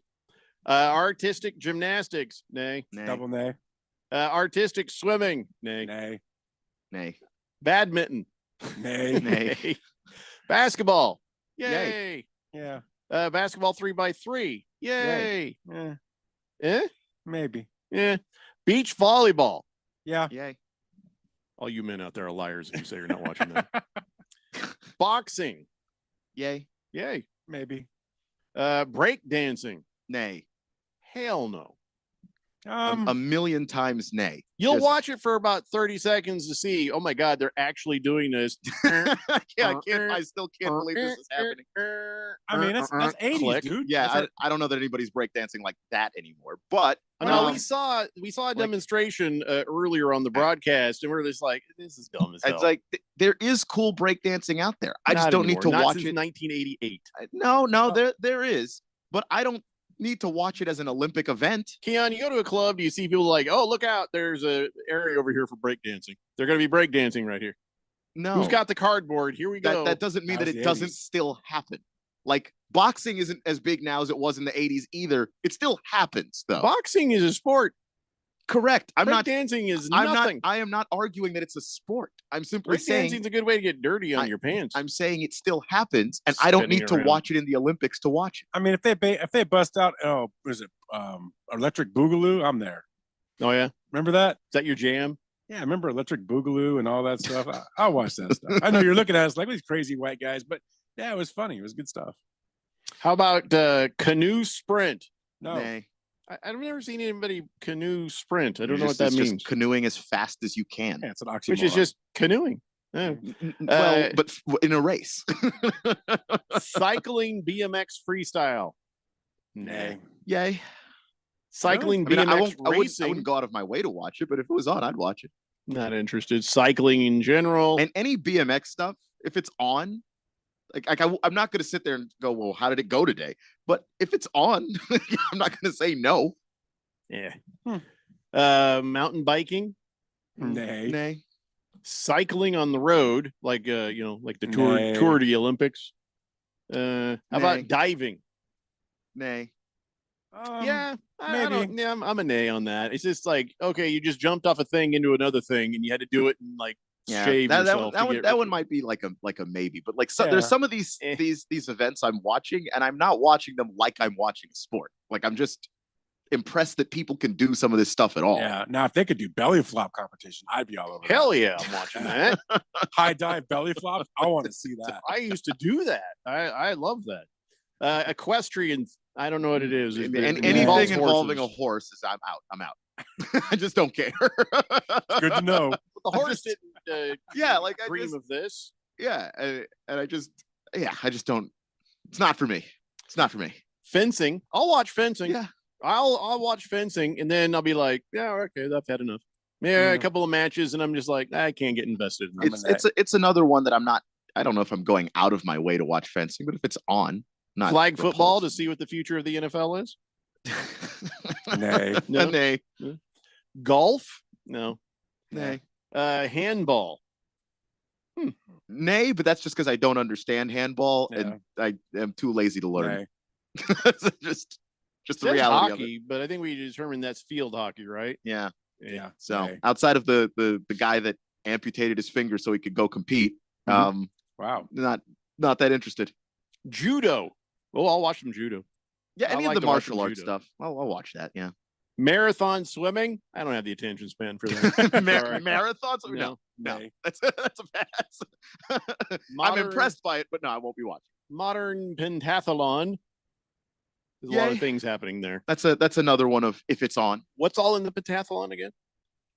Isn't that swimming and biking and scrapbooking? I think that's in there. And running. Rhythmic gymnastics? No way. Rowing? I kind of like rowing. I kind of like rowing. It's all right. Rugby? Hell yeah. Sevens. Yeah, I like rugby. Sailing? No. Shooting? Yeah, if it's on, I'll be like kind of curious. Depends who they're shooting. Yeah. If they're doing an active shooter Olympics, I'm watching They're that. shooting targets. No. As an Olympic event, obviously they are shooting targets. I thought it was active shooting Olympics. Of course it wouldn't be that. Why the hell would it be that? Get some prisoners, put them out. I don't know. That is not how that works. And good God, man. He's not talking about just like tax evaders. He's talking murderers and stuff. I don't Rapists. care. I'm not trying to watch people die. Get that? Death is entertainment is like a future dystopian thing they put in movies to show exactly how far society has fallen. Like, I no, think we're there. I think we're there, Ralph. I think he's on to something. So why would you? Did it. Okay, we did it in Rome. We killed all those Christians. What are you talking about? Who's we? The Italians. Well, he's Italian. Who's we? Were you alive in Rome when they were killing Christians, sir? Great. That's not we. He was actually a Roman. That ain't we. He'd have been ahead of the Who's curve we? on that. We is here right now. That's what we're talking about. I'll let you have your we. Oh my God, no! Don't be taking away his we. I'm taking away my culture. Sure, what's with this culture misappropriation of funds? There's going to be an audit. That's all I know. Where were we? Skateboarding? Oh, hell no. No, I'll watch that. Sport climbing? I'll watch that too, actually. Surfing? No. Nah. I'm less interested in surfing. Swimming? Yeah, I'll watch some races. Some of there. the swimming is good. Sure. Table tennis? No. Actually, thank you, it's pretty interesting to watch some of that. No, it's not. And those Chinese, they're awesome. Because we couldn't do what they do. It's fun to watch them though. They're really talented. Like it's one of those, like, if it's on for a little bit, because like you could see the skill of some guys. They're backing up further and further away from the table. And you're like, how are you? They're down the hall. Yeah, and it's just the accuracy is insane. Watching soaps. Yeah, I got it. Taekwondo? No, because Taekwondo is the most worthless form of martial arts. I don't know that that's necessarily true. It's all it is. Anybody who's ever been like, I've got a black belt in Taekwondo, first guy getting their ass kicked at the bar. I'm just saying. What? Every time. I don't know that that's true. No, it is. Taekwondo is the most worthless in real life form of actual fighting.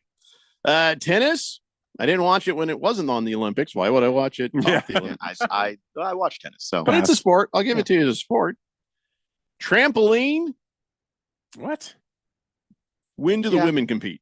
Oh my god! This isn't the man show. I'll watch a little, but again, not because it's a sport, just because I am genuinely impressed. People can do that.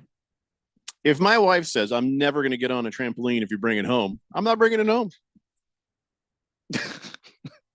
Well, there we have it. If she looks at a trampoline, it's like, I would jump on that. I would buy it. Jesus. Probably want to also the put up some more pentathlon. privacy bushes around the house. But You'd up your plan to get more gigs on your phone video. What? That's right. Pentathlon seems a little weird. This doesn't seem like 5 events to me. I will have a external hard drive connected to my phone. They have a first round of fencing, riding, swimming, a second round of fencing, and then running and shooting. So I guess the running and shooting is fencing. I'm not done with the sports yet. Yeah, no, but we were talking about the pentathlon. You asked me earlier. What's in that's the what's in pentathlon. the Say it again. That? Say it again. There's a ranking round, a first round of the fencing, then riding, sword fight, horses. Yeah, for some, or is that cycling? No, that's horses, and then swimming, 200-meter freestyle. Then a fencing, a second round of fencing, and then combined running and shooting. See, you got to get, that's pretty smart, because here's what happens. You fence, you get all sweaty, and they're like, all right, would you go swim there? Oh, I'm swimming. Oh, I get nice and cooled off. But then you have a danger. If you went from the swimming to the running, immediately you could chafe.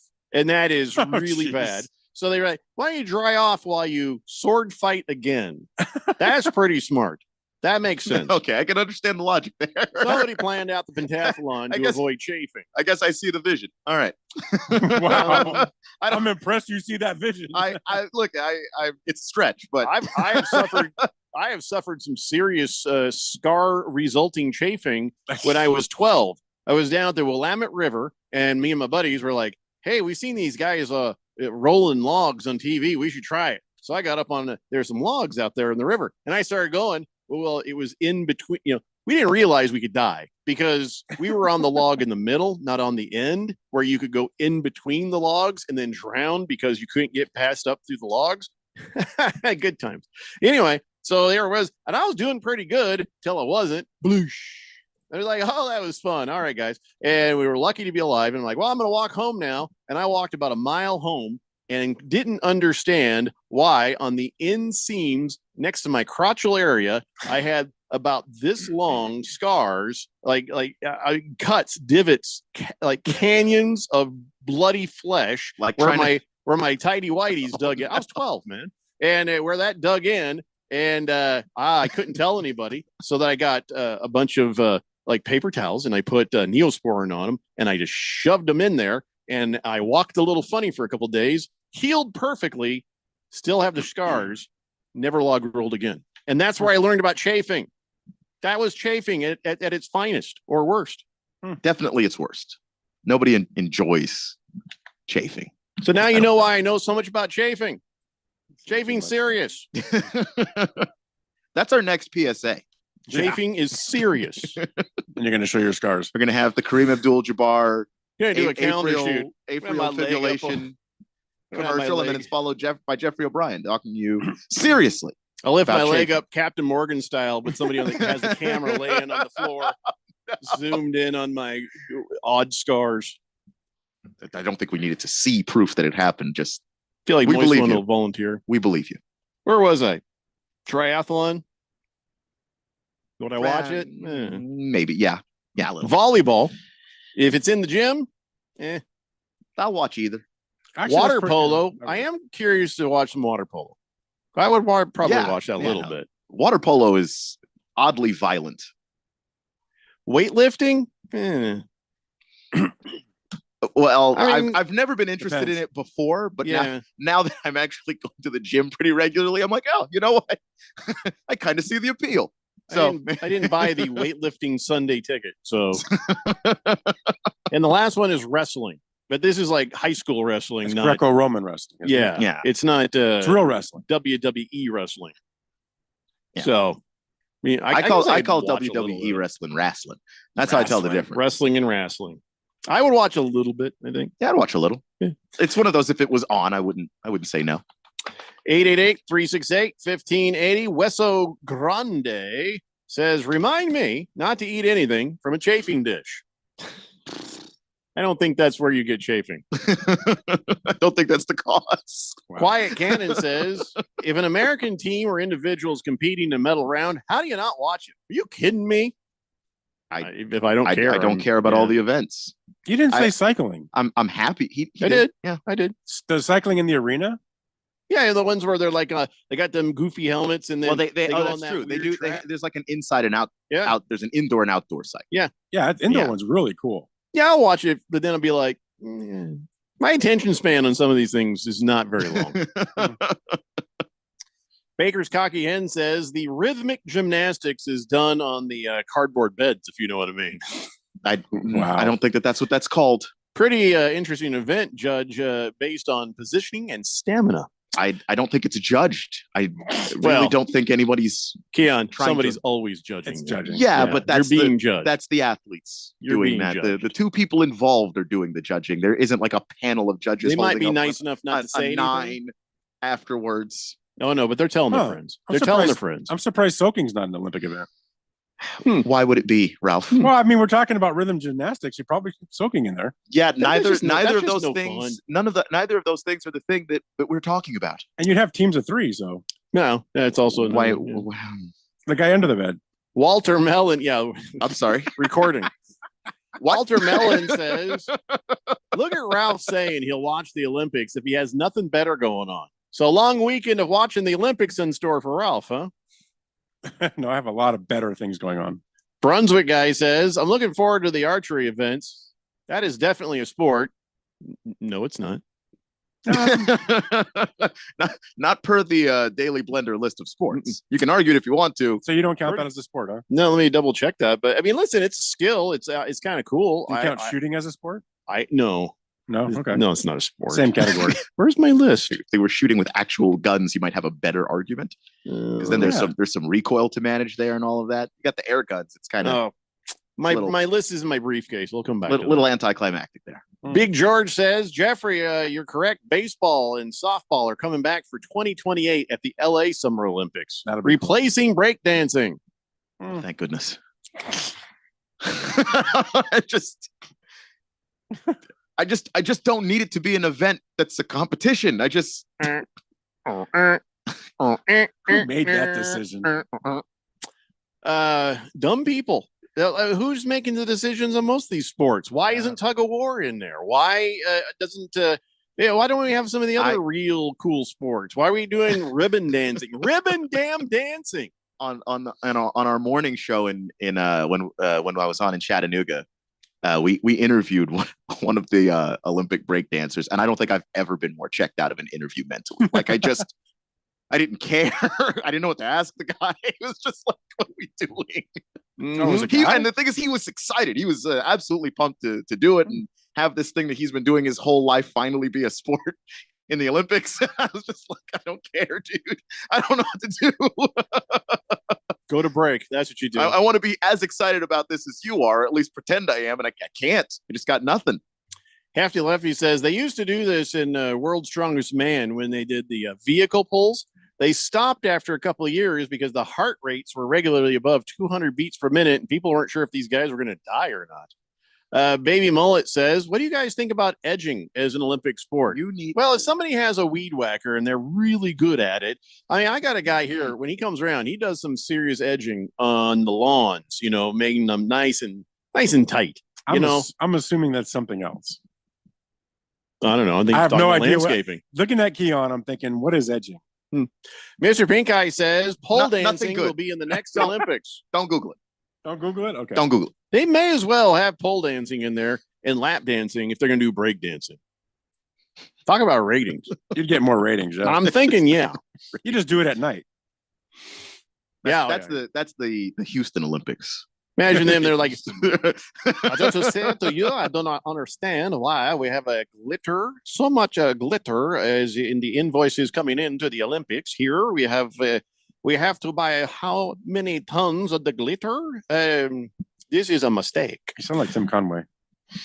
Thank you. You'd have Deshaun Watson as a judge there too, bro. Oof. And he comes already covered in glitter. All right, taking a break. We'll be back. More of the Daily Blender after this here on 1580 The Fanatic. Westwood One Sports presents this special update on the 2024 Summer Games, sponsored by Napa. Elevate your engine performance with Napa Full Synthetic Engine Oil. Rain did not dim any of the brightness of the opening ceremony as athletes from 206 countries sailed down the River Seine. Greece was first, the United States being the next host, followed by current host France, finished the procession, which ended at the Eiffel Tower. Then the Olympic torch traveled the other way. 24 former French Olympians and Para-Olympians passed it along to a one-of-a-kind cauldron, a ring of fire attached to a hot air balloon. Among them, Charles Costa, 100 years old, the oldest living French Olympic medalist, born the last time that Paris hosted the Games in 1924. And the first medals will be handed out tomorrow in the mixed team air rifle event. With this Summer Games update, I'm Brad Heller, Westwood One Sports. Looking for a way to elevate your engine's performance? Start with Napa Full Synthetic Engine Oil. It provides faster oil flow for hot and cold temperature protection in the harshest driving conditions. Regular use can help your engine run cleaner and longer by defending against sludge and buildup, improving overall engine performance and fuel efficiency while increasing the time between oil changes. Make the switch without slowing down. Feed your ride Napa Full Synthetic Engine Oil. Available now at Napa locations nationwide. Pros, now's your chance to find the deals you need during Pro Savings Days at Lowe's.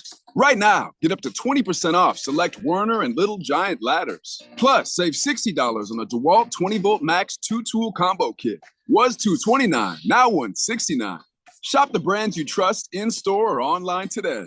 Because Lowe's knows savings. Lowe's knows pros. Valid through 7/26. While supplies last. Selection varies by location.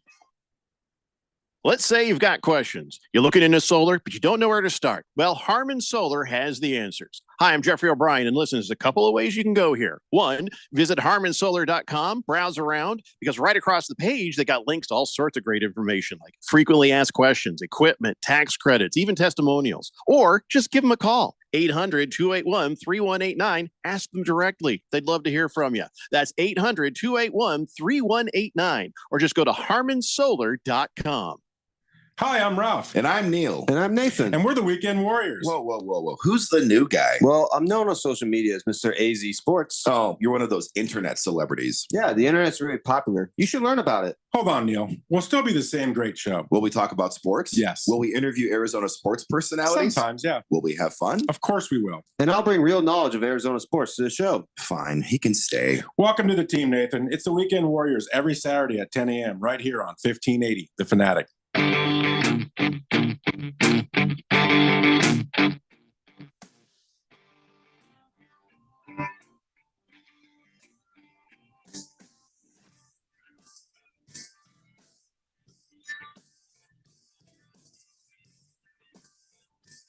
Hey, Blender here on 1580 The Fanatic. All right. It's over 10,000 athletes from 260 different nations and territories competing in the games. And, well, it's actually more than 206 countries because I saw that refugee Olympic team on the boat.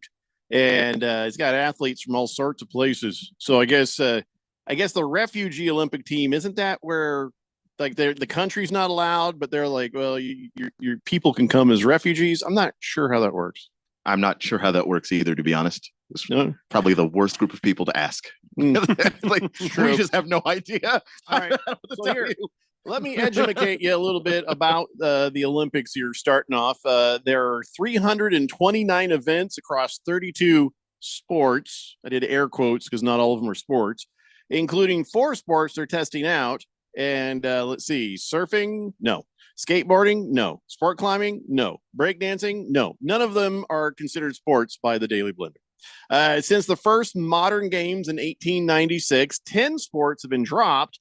Let's say it was croquet, shouldn't have been a sport. Polo, and not so much fun for the horses. Lacrosse, now I think lacrosse should be in there. Motorboating, and tug of war. Tug of war and lacrosse should definitely be in there. I'm if you're open-minded to motorboating. If you're gonna, I think that I think that they mean literally a motor and a boat. Oh, in that case, no. But no, it's weird because like if you have field hockey, Mhm. why wouldn't you have lacrosse? I don't know. Lacrosse is way cooler than field hockey. Yeah. And between the Olympics and the Paralympics, by the way, the Paralympics, they jump out of airplanes with parachutes. So they call it the Paralympics. 5,000 medals. I don't think that's how that. No, What? don't think Where'd you that's get how that that. from? I don't think that's how that works. I just figured that's what that was. Nope. They parachute in. No. I think it's people with disabilities who are People that athletes. parachuted and it didn't open. Those are the people. with compete. parachutes. So that's how they got that way. Really not how that works at all. Well, if you parachuted and you fell and that into a lake and a is- crocodile that- bit off your arm, you There's could always be in the that. Paralympics. You could. That Yeah. would be one specific way to get to There the you go. Paralympics, but you could also get there a variety right. of other ways, including just some people are born without legs, for instance. You would also Nobody's be in the born with a parachute, Keon. Yeah, which is my point. Parachutes are not involved in this at all. Well, the jump it's- is, which is why it was Paralympics. Well, But it's no, the- yeah, it's the Paralympics. no. Yeah. There's It's called no, the Paralympics. There's, no, There's a parachute. It's no. Don't be a child. I used to have a pair of these. Now I only have one. So it's Paralympics. Oh my God. Yeah, that's a good point. Maybe it should be the Mono Olympics. Just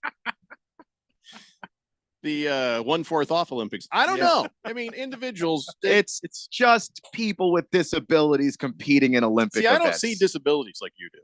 I'm sorry. You I should feel like that's- actually. How can you help people if you don't see what they have? No, people with disabilities aren't hiding it. Because They he just- sees everybody the same way. That's why. I see Keon them likes to stare at people. That is see rude them. as hell when I see somebody's them. crippled. I see them the same way too. But if someone needs to, help with their wheelchair because there's no ramp in a place, and you go, you're gonna have to make it up those stairs yourself. I don't see disabilities. You're kind of useless for Well, that it depends person. if I have things in my hands or not. Yeah, I got okay. stuff I got to do. Right. So if you can't see what a person is, then you can't help them. Well, I'm not looking. I'm walking. You with know it what? in my Yeah, hand. I know. I do better than you. That's the I point. do better. You know what I say? You can do it, buddy. And I walk away. Yeah, that's not better. That's just not better. It's encouragement. I believe. Yeah. I believe. You okay? Your belief is like thoughts and prayers. It's really not helping that person in that moment, is it? Whatever the case, whether they parachute in or they're just regular able-bodied Olympians, 5,000 medals Parachutes. What are we going to get doing? handed out. Each one of them has a half an ounce of iron from the Eiffel Tower mixed in. Well, That's why he's leaning. here's hoping it wasn't a supporting beam. Yeah. That sounds dumb as hell too, doesn't it? Is there gold in there? I'm or I'm silver? I'm assuming that they did the math on that. You know which parts of the Eiffel Tower you can live without. So I only saw a few people carrying them torches, and they're self-relighting torches too. By the way, this one lady turned around and went. I'm like, and it went back right up again. I'm like, oh, that's cheating. But 10,000 different torch bearers have carried the torch over the last 3 months. That's how long this thing's been winding its way through France. Evidently, Google Maps doesn't work in France. It shouldn't take No. 3 months to get the damn flame from That's the airport. to- that's the tradition. They're not trying to get there as fast as possible. obviously. Yeah, that's why it's not Google Maps related. So the youngest and oldest athletes, both on Team USA, gymnast Hesley Rivera just turned 16 last month, and that's the youngest. And LeBron James. No, I'm kidding. Stefan Peters will compete in dressage. Okay, I'm gonna have to Google that. Just go to hell with this. It's fancy horse. It's fancy horse it's dancing. dressage. Oh, It's dressage, not dressage. I've never seen nor heard the word before. And he's gonna be competing in dressage. That's what they say in Alabama. They call it dressage. Dressage. Yeah. But in the rest of the country, it's dressage. I'll make my horse dance because that was our first date, I guess. 59 years old. So oldest and youngest. Wow. I got to watch that dressage. Bring on the dancing horses. Yeah. Remember that song?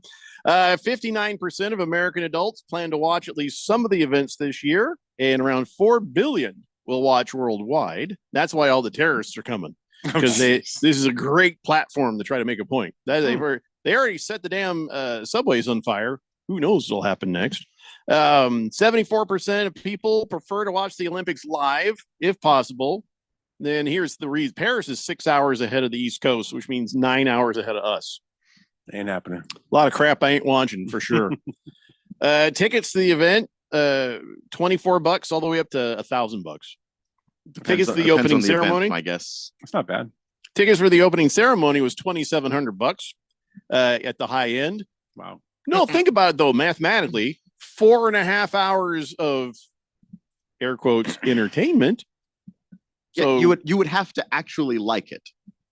Oh yeah, no, because there's just you don't want to pay what you described earlier. I wouldn't have paid $5 for. No, it was so bad. You had it on in front of you for free. You didn't watch all of it. And they intermixed pre-recorded like movie style video with everything that was happening. Like we all thought it was happening live. It was just so cringy.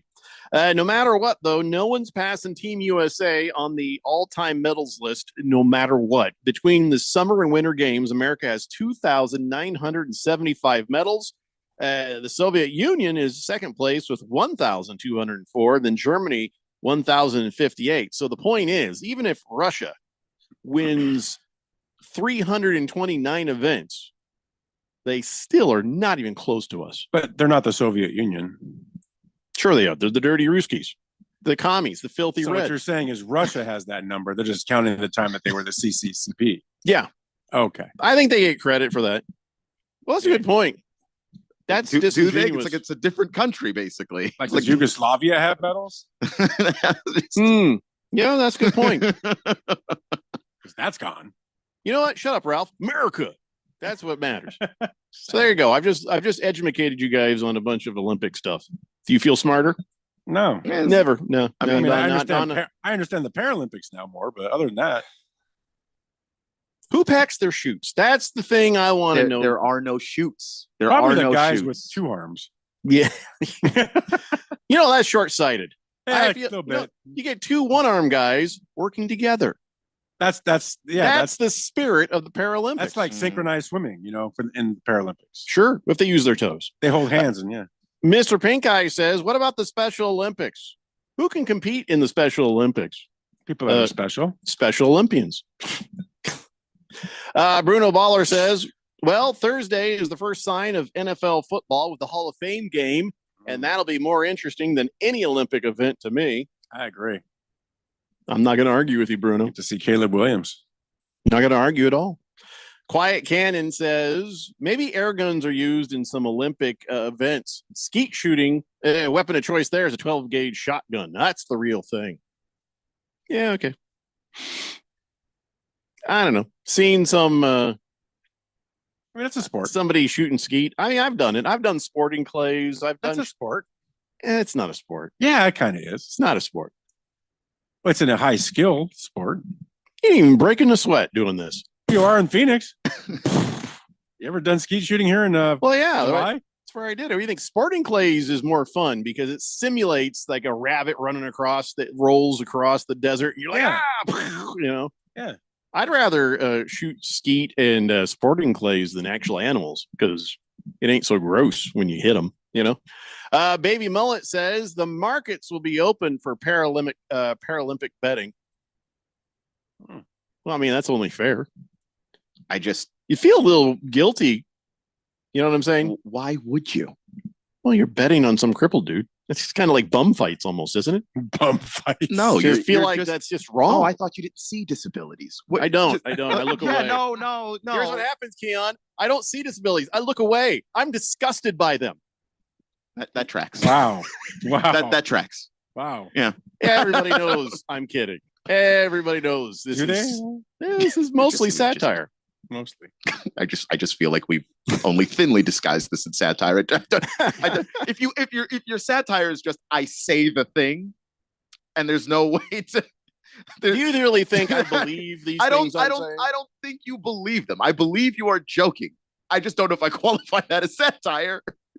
Because satire is like making some other point.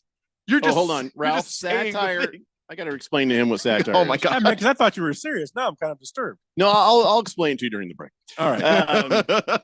Lacrosse guy says that lacrosse is coming to the Olympics in 2028. Cool. Makes sense. No, that's a badass sport. It really is. Brunswick guy says this show is so full of misinformation. I feel like I'm watching MSNBC. Well, That's fair. That's very fair. Well, I mean, Big George says they should add duck hunting to the Olympic events. Oh, like on Nintendo? That'd be kind of the dog's laughing at you because you missed it. I like that. Moist one says, no, I can't read that. Quiet Cannon says, besides the sporting events and all the side drama going on when the Olympics start, I think the blender is going to be spending a lot of time on the Olympics. Yeah, I mean, there's always going to be some goofiness or shenanigans. We're not going to. I don't know if we're not going to be breaking down the events, but you have so many people in one place at one time doing a variety of different events. A bunch of silly things are going to happen. Can I just make a comparison? The Olympics are generally the C-SPAN of sports.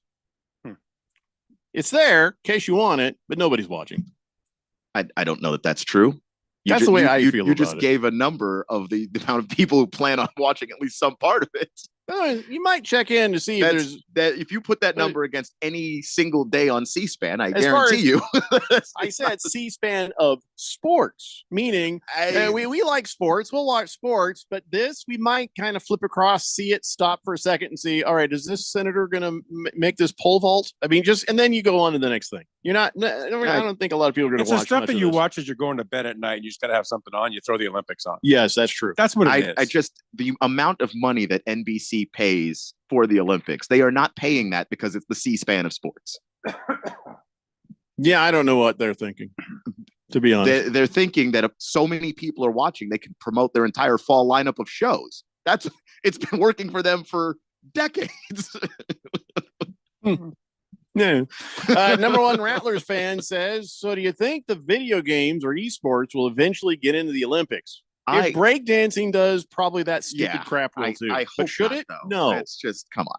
Esports is not sports.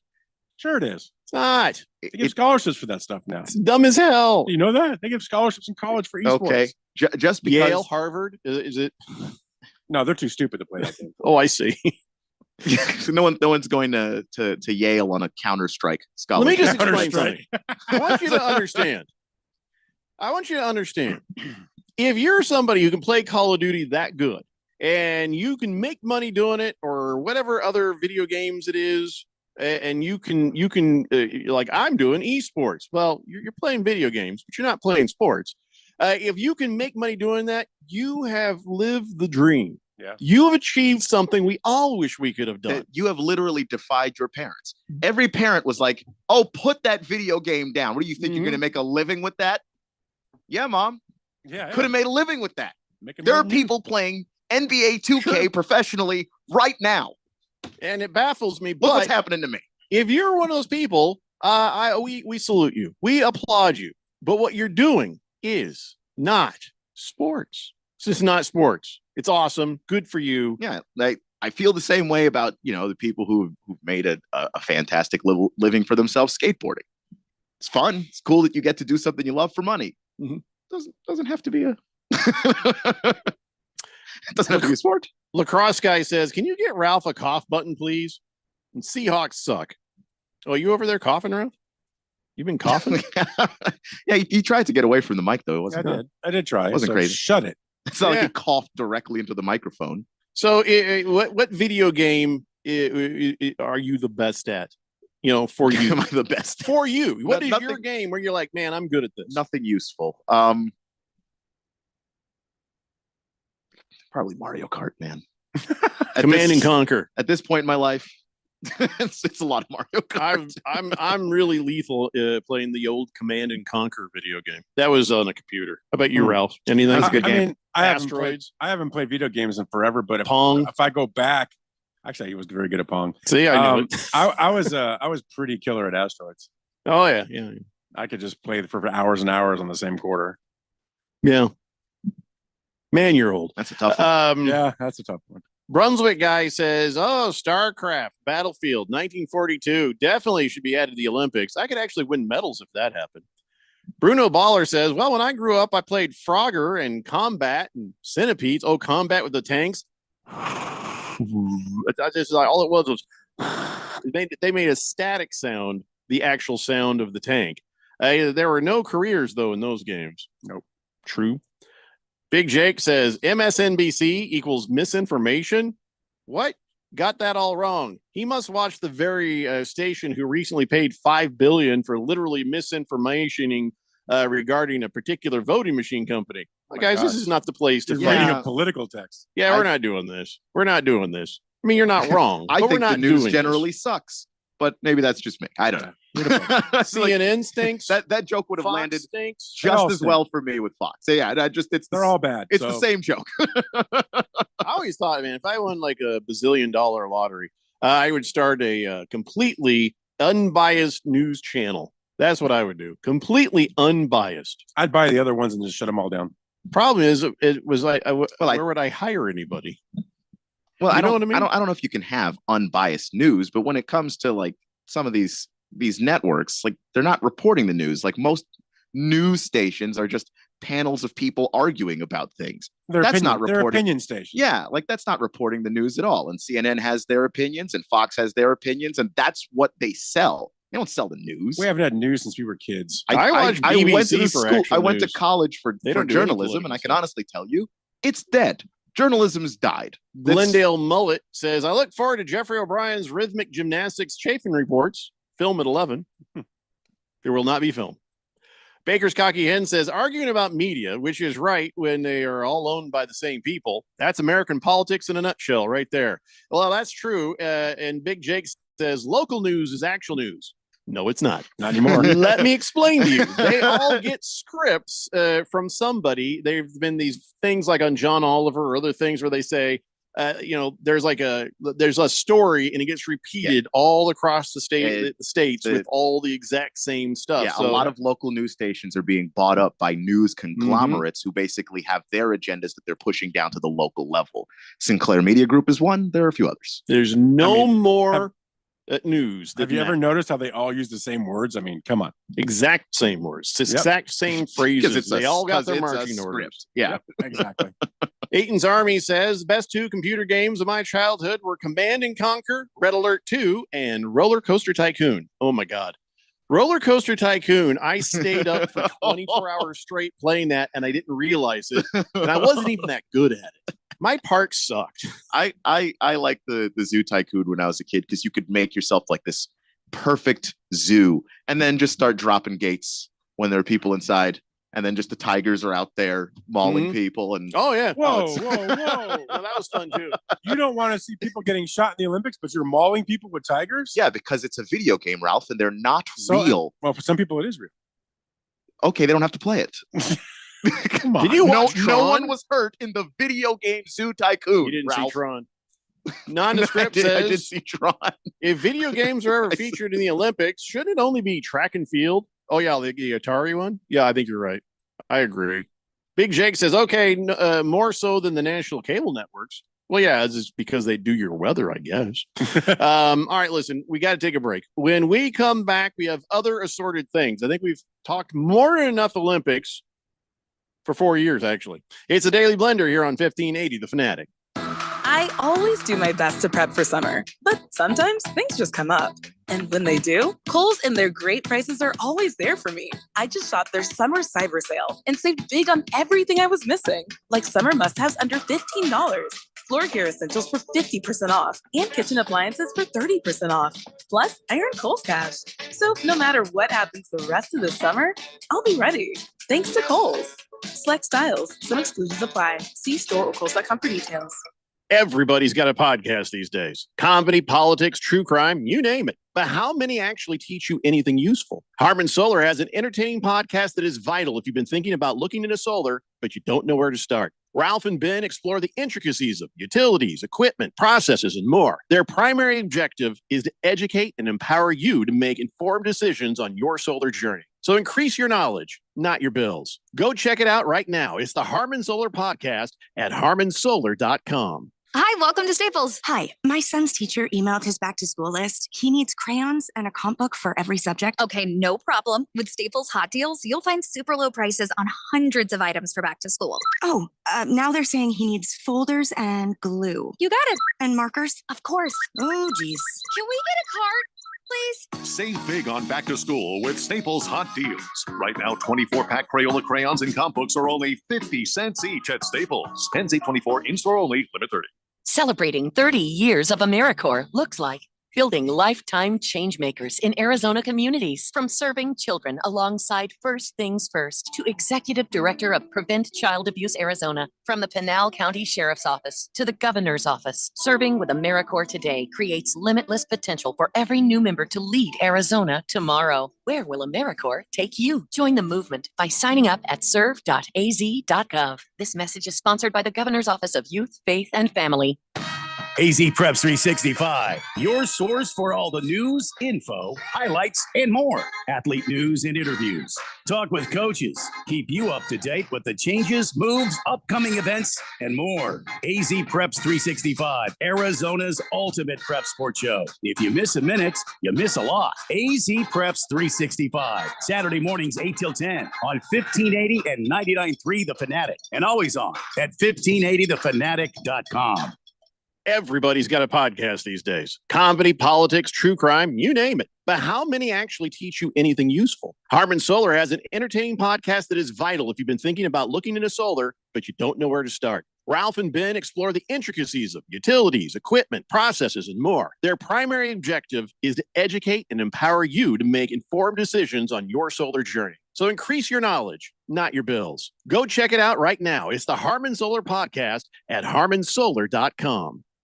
1580 The Fanatic.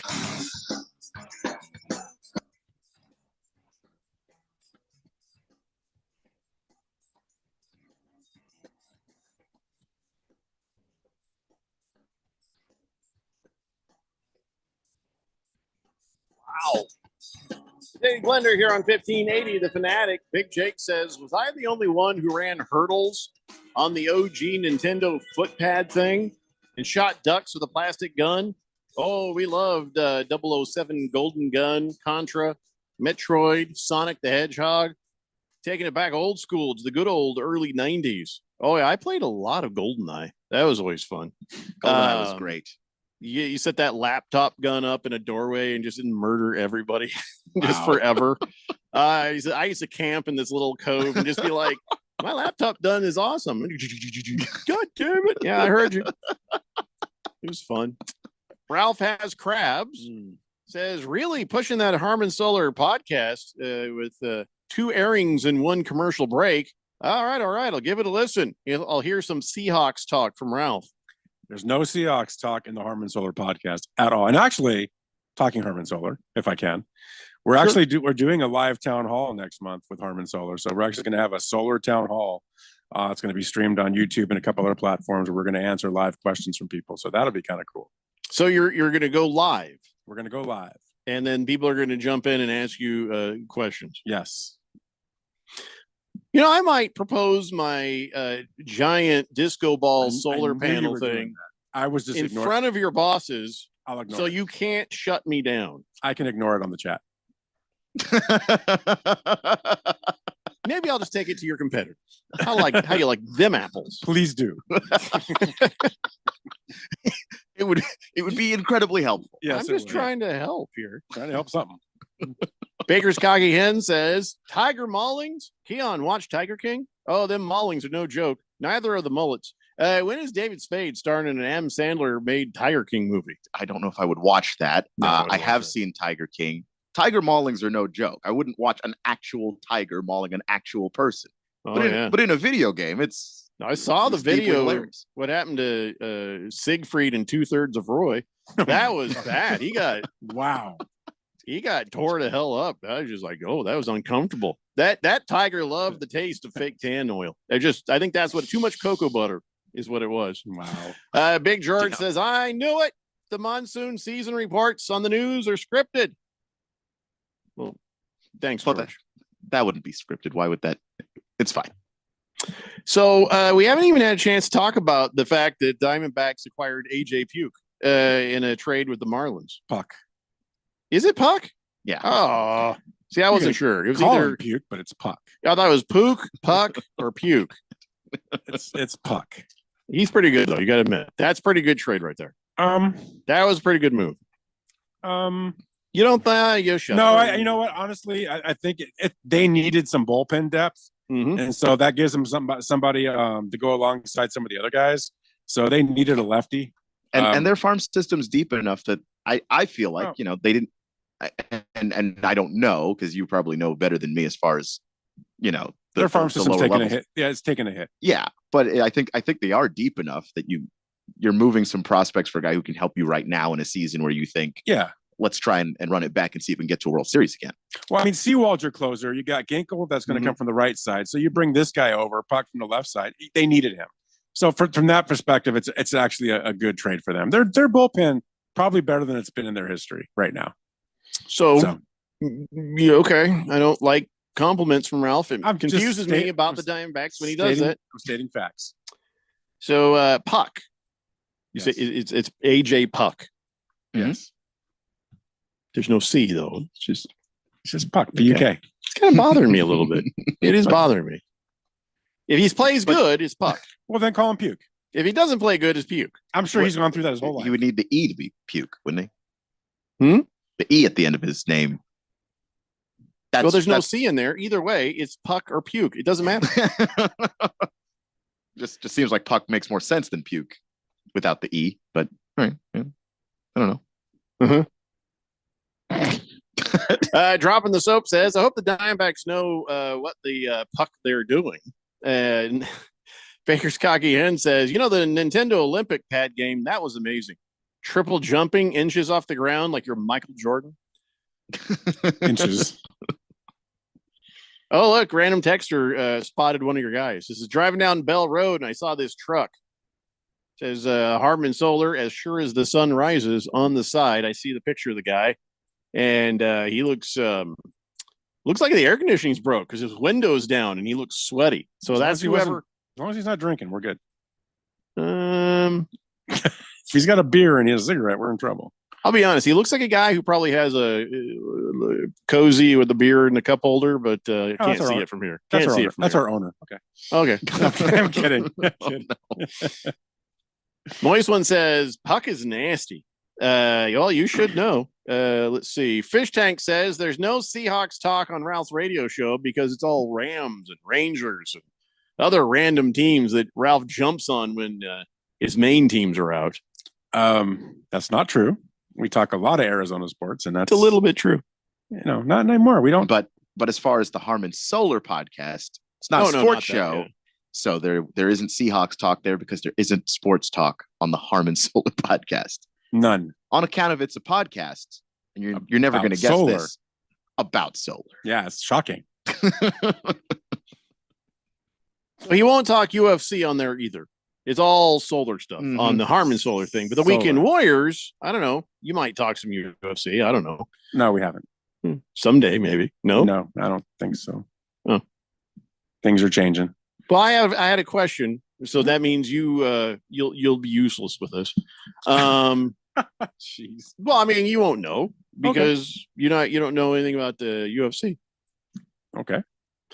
But I don't know. Maybe you know something about time zones. Here's what I'm trying to get at. So UFC 304 is coming up, right? But it's in England. Mm-hmm. And so for the fighters, when it's time to fight, by the time you get to your main event, we're looking at 4 a.m. for them. 6 a.m. 4 a.m. is where the other fight starts. 6 a.m. would be when those fights start. So their body clocks are just shot and all kinds of messed up. How do you get ready for a fight like that? Even you think, well, I'm going to go there. I'll get used to it. I'll acclimate to the timing. And then I got to sleep all day. I got to do this and that. You know what I'm saying? It's like, how do you just try to stay on Is the fight at 6 a.m.? Well, here it'll be 6 a.m. There, it'll be like middle of the day or something. Well, then if they spend a few weeks there, they should acclimate. I mean, I don't think they get to spend a few weeks there. Why? Well, because they're doing UFC events like every week. Some of these fighters. Yeah, but your fight, you're not in the fight every week, right? Your fight's scheduled like a month or out. There's another thing. Dana White doesn't pay these guys hardly nothing. I don't know if they can afford to be there for 2 weeks. I'm just saying. I thought they made decent money. How do you prepare your brain and your body for not this? really. Depends on who you are. If you're like in the main event, you make good money. But like, you're just like anything else. You're in the undercard. As far as Dana White's concerned, screw you, I guess. Like and like the benefits really suck as far as like you're in a sport that you're physically being beaten up, and then afterwards there's nothing there for you. But yeah, as far as like, setting up your fight camp in the country that you're trying to compete in, a lot of people do that, and then they come out of camp knowing, like, not just having their body clock there, but they've already been sparring there and doing all of the Well, the NFL players, remember, their games are 6 a.m. here. Yeah, it's 6 a.m. Pacific but they have to fly in the week of and then leave. And they still say, "Well, I wasn't quite right." But the UFC, how your fight is planned like a few months in advance. Like, you're not scheduled to fight 1 week. Well, I don't think they can be there a month ahead of time. Why not? Rocky did that. Remember when he fought Drago? He was there for months. That's not the example I would have used. See my point? But yeah, I mean, he was there and he trained. But yeah, no, you have enough money to set up your fight camp there. Like, why would you do it here if you have to fight there? Just do all your sparring over there. They were going there like a couple of days before. I don't think so. Rico Suave says, "Happy Friday, everybody," except for Ralph. Okay, fair enough. Wow. It's a Daily Blender here on 1580. The Fanatic, Hour 3 is next. This is it. Shop the Lowe's closeout event to get up to 70% off select major appliances for your home. Plus, get up to 60% off select patio furniture and accessories for your outdoor spaces. So hurry into your local store today, because these deals are too good to last. Shop them now before they're gone, because Lowe's knows savings. Lowe's knows home improvement. Valid through 8/7 while supplies last. Selection varies by location. We all hear the radio ads about the IRS. They tell you to be afraid, to be scared, and they try to frighten you into calling. I'm not here to do that. Tax Relief Advocates is different. TRA is here to tell you that if you owe money to the IRS, whether it's $5,000, $50,000, or $500,000, we have a solution. It doesn't matter if you're sitting in your car, at work, or with your kids. No matter where you are, call now. 800-575-3128. Don't lose hope. TRA can eliminate or reduce what you owe to the IRS. Generous programs are now available that can give you a fresh start. Our passion is taxes and helping individuals fix their IRS problems. We have over 1,000 five-star reviews on Google and an A+ with the Better Business Bureau. You don't need to be afraid of the IRS any longer. End your tax nightmare today by visiting us online at TRA.com or call 800-575-3128. That's 800-575-3128. Tax Relief Advocates. Real solutions for real people. Must qualify for enrollment. Results may vary. Hi, welcome to Staples. Hi, my son's teacher emailed his back to school list. He needs crayons and a comp book for every subject. Okay, no problem. With Staples Hot Deals, you'll find super low prices on hundreds of items for back to school. Oh, now they're saying he needs folders and glue. You got it. And markers? Of course. Oh, geez. Can we get a card, please? Save big on back to school with Staples Hot Deals. Right now, 24-pack Crayola crayons and comp books are only 50 cents each at Staples. Ends 8/24, in-store only, limit 30. I'm an Arizona truck driver. I deliver food, medicine, supplies, and hope. And during times of crisis, I support our communities. But every day I see people putting lives and families at risk. Distracted driving is deadly, period. Be aware, be safe, and visit sharetheroadaz.com and find tips on how to drive safely around trucks. This message is sponsored by the Arizona Trucking Association Foundation. Hey guys, Jeffrey O'Brien here. Did you know Harman Solar has gone super high tech? There's an amazing tool at harmansolar.com that'll give you an instant ballpark solar estimate using satellites from space. You just type in a little information, and within seconds, you'll have an idea of just how little money it takes to save big on that monthly electric bill. I did it, and within seconds, they measured my roof and calculated my savings. It's very impressive. Go to HarmonSolar.com and give it a try yourself. That's HarmonSolar.com. KQFN Tempe. Also transmitting on K257CD Phoenix at 99.3 FM and K240 EU Mountain Hills at 95.9 FM. It's time for the third hour. Quiet, people, settle down. Because it's time. For what? Showtime. When does it start? Right now. 3, 2, 1. Let's get on with the show. Let's do it.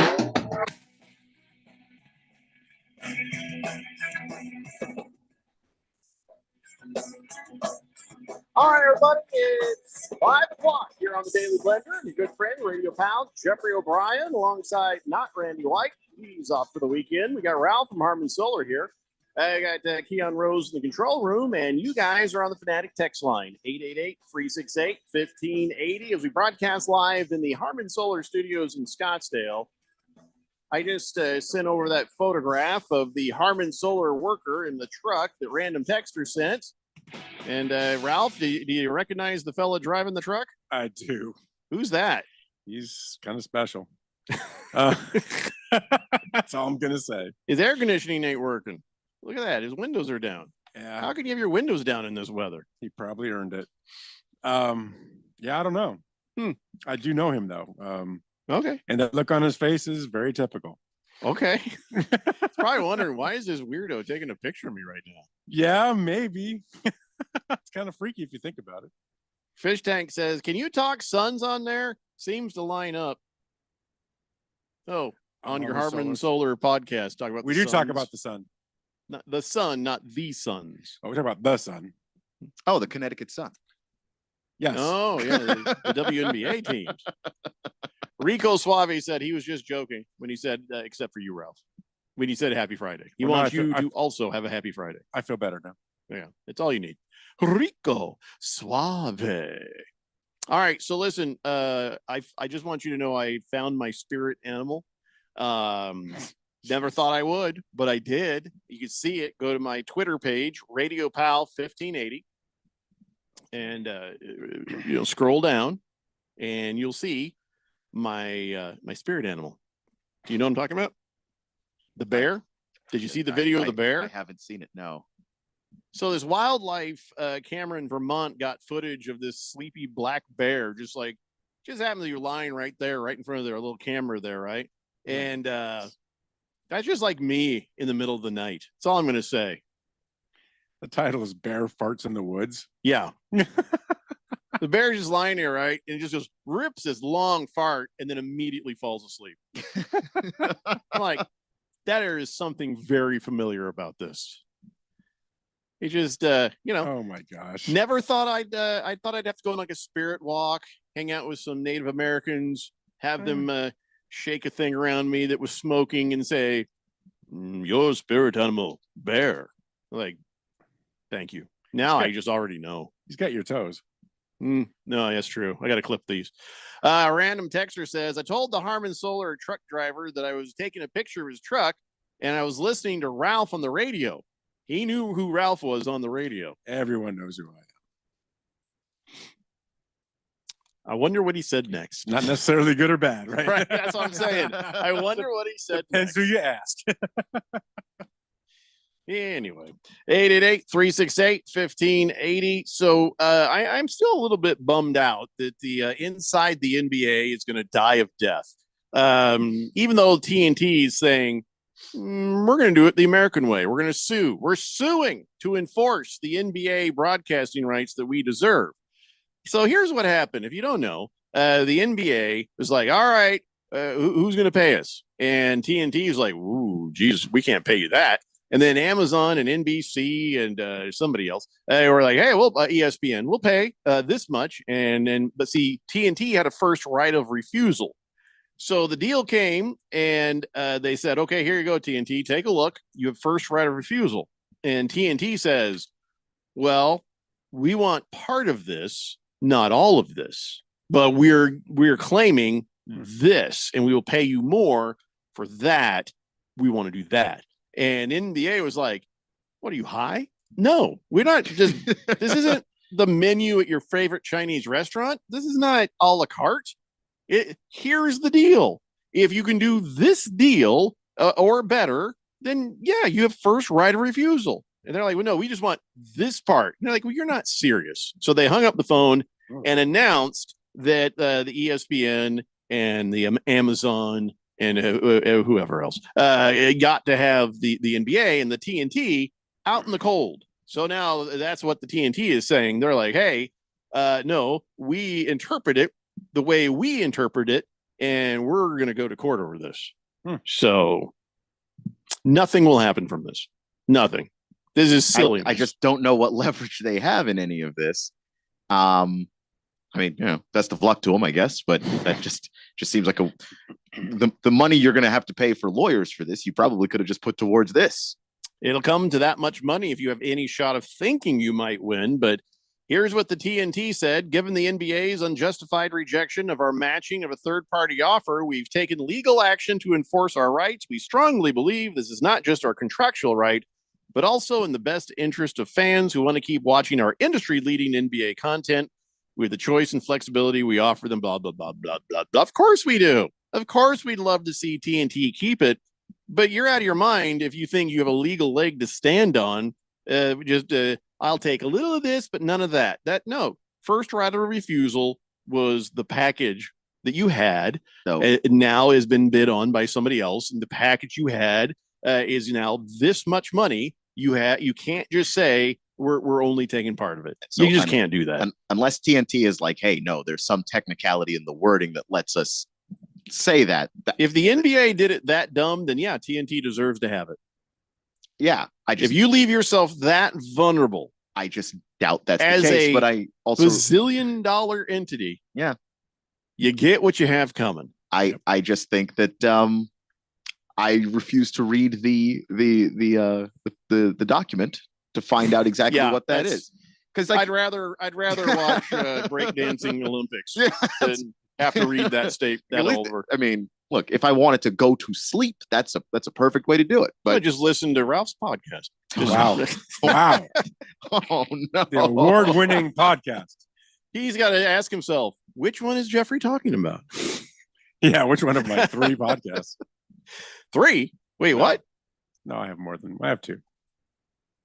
Is there a third? Yeah, I help a guy on a fitness podcast out of California. Doesn't that require I'm you not to the be fitness guy. No, fit? I'm the moderator host, and he's an amazing fit person. So like those who can't teach. He's like 65 years old and he looks like he's 30. No, I meant you. I look like you're 50 years old and you look 65. Right. Yeah, you're the inverse of that. Right, which is why it works. Huh.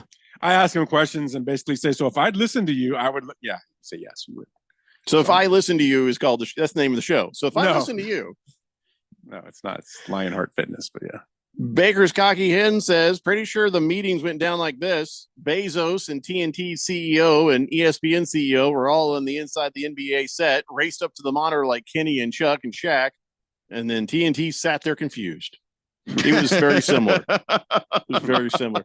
So Charles Barkley, of course, he's upset, and he went off. He says, clearly the NBA has wanted to break up with us from the beginning. He sounds like a jilted teenage lover. I'm not sure TNT ever had a chance. TNT matched the money, but the league knows Amazon and these tech companies are the only ones willing to pay for the rights when they double in the future. NBA didn't want to piss them off. It's a sad day when owners and commissioners choose money over the fans. It just sucks. So here's the thing about that. TNT, in their actual statement, in their legal position is, but also because the fans like us. And Chuck is giving that same thing.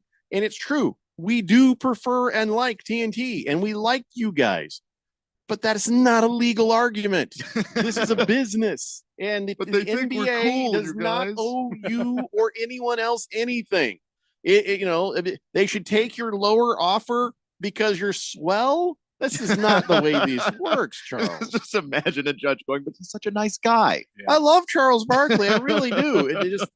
I get it. Your job just disintegrated right out from under you. You have one more year to do it, and it's time to go home. And that's just I understand him but being it's bitter. life. I understand him being bitter. I understand him saying all of the things he's saying. I am not surprised. Charles Barkley has never once hid any emotion from anybody, good, bad, or otherwise. True. But he's wrong, and TNT is also wrong, and it's worse that they're wrong because they're the group of people who are Should know attempting to put a lawsuit together. Chuck can be mad. TNT can also be mad, but when you start saying, all right, now we're taking legal action, that's where I'm like, you lose me there. You do. Unless they have a chance. Which? If they win this, I'll be like, wow. Ralph, I'll be impressed. Ralph Has Crabs says, what's the name of Ralph's fitness podcast? I'm pretty sure it's From Flabby to Not Too Shabby. That's what it's called. Flabby to Not Too Shabby. Wow. That's a pretty good name for a fitness podcast. Yeah, but it would have to be not if someone I'm hosting it and I'm flabby. To not too shabby. Ralph is moderating it. The other guy is giving you the actual fitness information, so it's really not. It's kind of jacked. Well, it's not gonna. You can't call it that. Ralph Has Crabs says, "Is it the pizza, beer, and cannoli diet podcast?" You said it on a second ago. It's Lionheart Fitness. Lionheart Fitness. It's not spelled the way you think it is. So good luck finding it. LYIN. I'm not going to say. I'm pretty sure you can. I'll let you all try. Why are you not Google it? How come you don't want anybody to hear it, Ralph? Because I just want to be a jerk. Oh, well, I mean, you could have marked that off the checklist when you first showed up. That's not even a. That's not even Look, now a stretch. Keon's looking for it. Because you're saying that you're not going to find it. So, like, obviously now I have to try to find it. I wasn't interested in finding it before. It's on Spotify. I'll tell you that. All right. No, Charo, Ralph's Fitness pod is not called Taint There Yet. That's not what it is. It's not Ralph's Fitness Pod. I'm just the host for a guy. It's Flabby, Not Too Shabby with Ralph. It's not. I don't know who the other guy is. Anyway. The other guy's amazing. Let me know when you found it, Keon. You'll have to spell it for us. So TNT wants to take the NBA to court. Good luck with that, because like Keon said, if you can't afford the damn contract, you can't afford to fight the NBA in court. Not especially with all this money now they're getting from the people that you got screwed over for. But there's another court case that is far more important. We probably should have led the show with this. This is something we all need to know about. We all need to hear. This is something worth fighting for, but I don't know. There's nothing you could do when the Supreme Court gets it. But it turns out this is not the United States Supreme Court. This is the Ohio Supreme Court. Pay attention. This is important. Do you like chicken wings? No. Yeah. Really? Mm-hmm. Oh, man, love me. You like boneless chicken wings, Keon? Yeah, I like nuggets. Yeah, because they're not chicken wings at that point, are they? Yeah, there's nuggets. I mean, that's tasty. I'll eat some nuggets. I like a bone chicken wing. I like that, and then you throw it down there. I don't like the just eat chicken finger type things. But if you order the boneless chicken wings, turns out you're not actually getting wings. And in Ohio, they don't even have to be boneless. A few years ago, a guy in Ohio ordered boneless chicken wings at a restaurant, right? And one of them had a bone in there. He didn't know that. He ended up choking on it, got an infection because it scratched all the hell out of his throat, and they were like Heimliching him. And then he had to have 2 surgeries for that. So he sues the restaurant owners. Said, hey, what the hell? They said boneless chicken wings. There was a bone in there, and I almost died. And they're like, so? And so he's like, oh, okay, let's play that game. I'm going to sue the restaurant owners, the chicken suppliers, the processors. His case made it all the way to the Ohio Supreme Court. And in a divided 4-3 decision, the conservative-leaning court ruled that boneless chicken can have bones.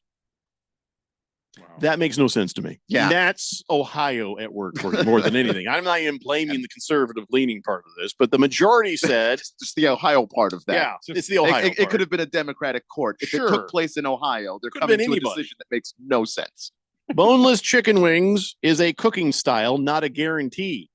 What are you talking about? It's in the name. It's boneless. It's quite literally the only thing you expect out of that piece of chicken is that it does not have bones. But here was their argument. Just as a person eating chicken fingers would know that they have not been served fingers. I am stunned by the stupidity of the Ohio Supreme Court. Are you? Just took a moment, had to breathe. See, I'm always stunned by any kind of stupidity, but then I go, yeah, it's Ohio. Exactly. It's Ohio. Basically, I guess they argued that bones are natural to meat, so consumers should expect them. I'd agree, except for when you put the word boneless in it. Be prepared to encounter bones because no one's liable if boneless wings have bones now in Ohio. In Ohio, because what they're doing is saying because not all food descriptors literally describe every kind of food, that one description doesn't have to be literal. Yes, I know when I'm eating chicken fingers, I'm not literally eating fingers.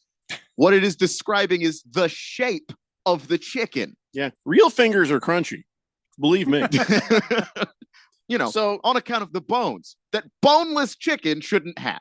It's like, if you're allergic to nuts or gluten, right? And then you get served something dangerous to you and, they didn't list what it was on the thing, now you can't sue. So if you're, if you say, well, I'm ordering something off the menu that says this or that, like you could die. Yeah. Yeah. If there's a sauce at a whatever that's well normally has peanuts in it, but they Except says for- it doesn't have peanuts. Peanuts and gluten and lactose, all natural to foods, just like the bones are to the chicken. So you have to understand that any food out there may have some of these things in it. Just remember that as you're dying, don't even think about suing. Wow. So the majority, I don't know, just don't go to Ohio. That's what we're really trying to tell you here. Oh yeah, no, that long time ago. It's like a million ways we to crossed die that in the bridge West ages right ago. there. Just stupid. Class Optimist says, I'm with the Ohio State Supreme Court on this one. Ralph, all those times you say block someone, Now it's time.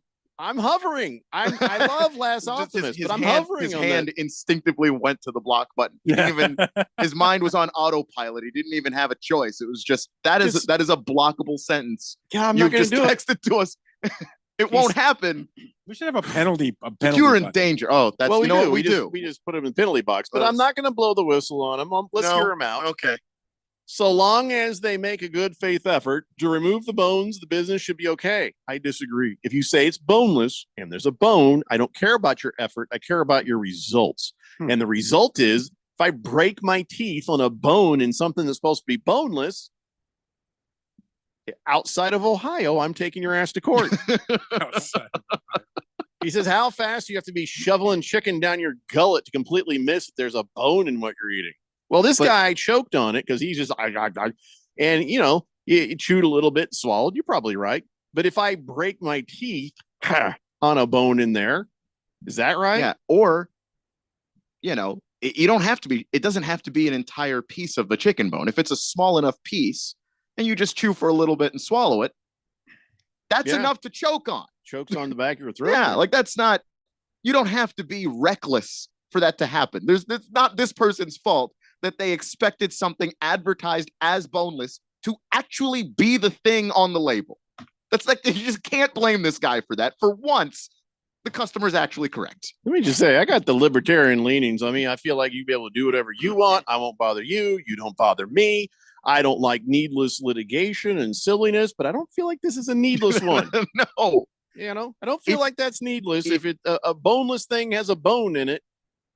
If you're not capable of serving boneless chicken every time you serve boneless chicken, you don't serve it. This That's should it. also apply to That's women. it. That's all it is. Women are supposed to be boneless. Oh, wow. Wait, They what? show up with the bone. Wait, what? I feel like I should have been warned. Wait, what? I'm not really sure where this is going. I don't know what that means. I'm just saying, if you're boneless, you better be boneless. No surprise bones. Never met a boneless woman. I'm just saying.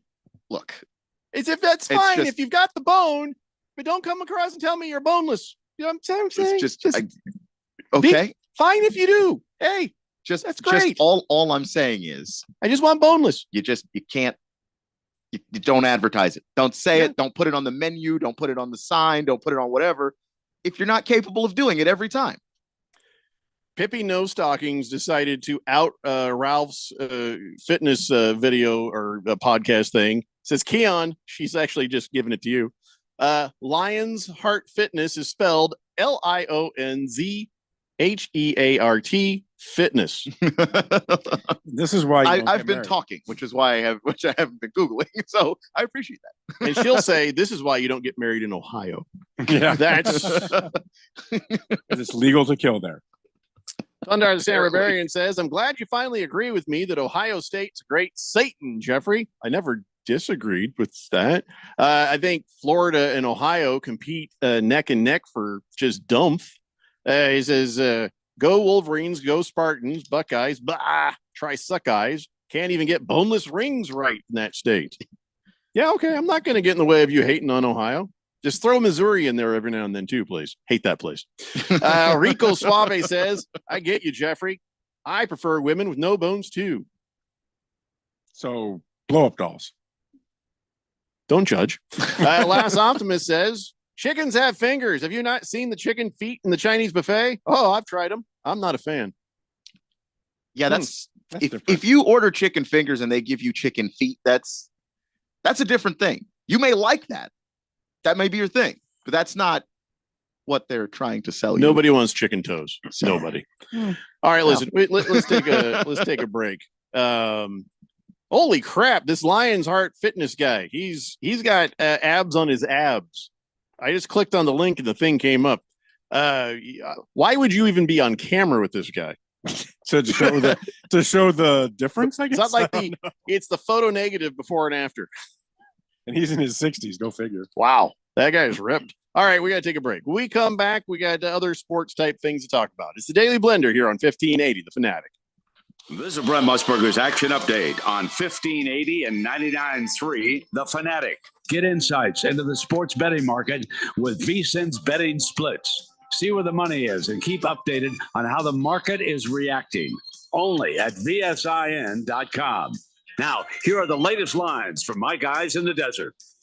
The 2024 Summer Olympics in Paris set to get officially underway with opening ceremonies on Friday night. The United States, the overwhelming betting favorite to win more gold medals than any other country. The United States at minus 950 to capture more golds, while China is at plus 350. Great Britain at plus 4,200, Japan plus 5,500, host country France at plus 8,000. As far as overall medals, the United States, once again, the favorites to capture more than any other country at minus 2,000, while China is plus 1,300 to win the most medals. I'm Tony Desiri with your VSiN Action Update on 1580 and 99.3 The Fanatic.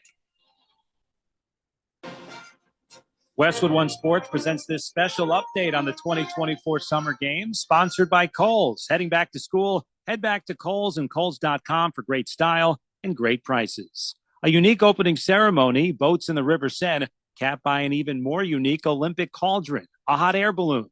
Now the games are officially underway, and Katie Ledecky, 10 medals and counting, swims in her first event tomorrow, the 400-meter freestyle. Going through the process and trying to get better each year, trying to get better each quad, never being satisfied, always continuing to look ahead. I think those have been the keys to maintaining this level, continuing to make it back to the Olympics. Ledecky needs 3 medals to become the most decorated American woman in Olympic history. With this Summer Games update, I'm Brad Heller, Westwood One Sports. If there's one sale I'm always going to shop, it's Kohl's Friends and Family Sale. I just saved an extra 25% because I spent $75. But even if you spend less, you can still save with 20%. And Kohl's has everything you need for summer fun. I got a cute dress for myself, a casual polo for my husband, and a ninja creanie that we can't wait to use. Oh, and I earned Kohl's Cash. Ah, Kohl's. Your Friends and Family Sale never fails me. Select styles. Some exclusions apply. Offer ends July 28th. See store or Kohl's.com for details.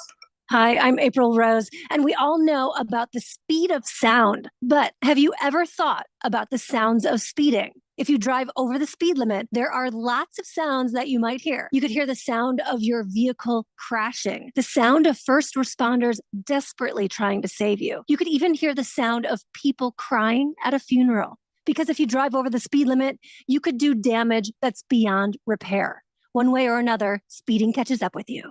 Paid for by NHTSA. Hi, guys. Jeffrey O'Brien here.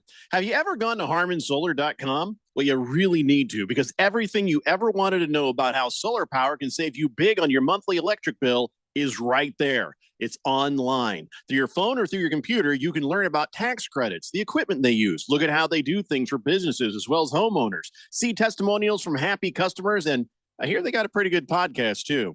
Check it out. Go to HarmonSolar.com. That's HarmonSolar.com. What's up, everybody? Nick Costos here, host of You Better You Bet, reminding you to check out the show. Now, why should you check out You Better You Bet? Because we bring you the most fun. We bring you the most insightful, the most entertaining show in the wagertainment world. From up-to-the-minute breakdowns of backdoor covers, bad beats, and the cheers and tears that come alongside them. Plus, you'll get the best betting analysis anywhere from myself, Ken Barkley, and some of the best minds in the sports wagering world. So tune in weekdays, noon to 3 on Arizona sports betting station, 1580 and 99.3 The Fanatic.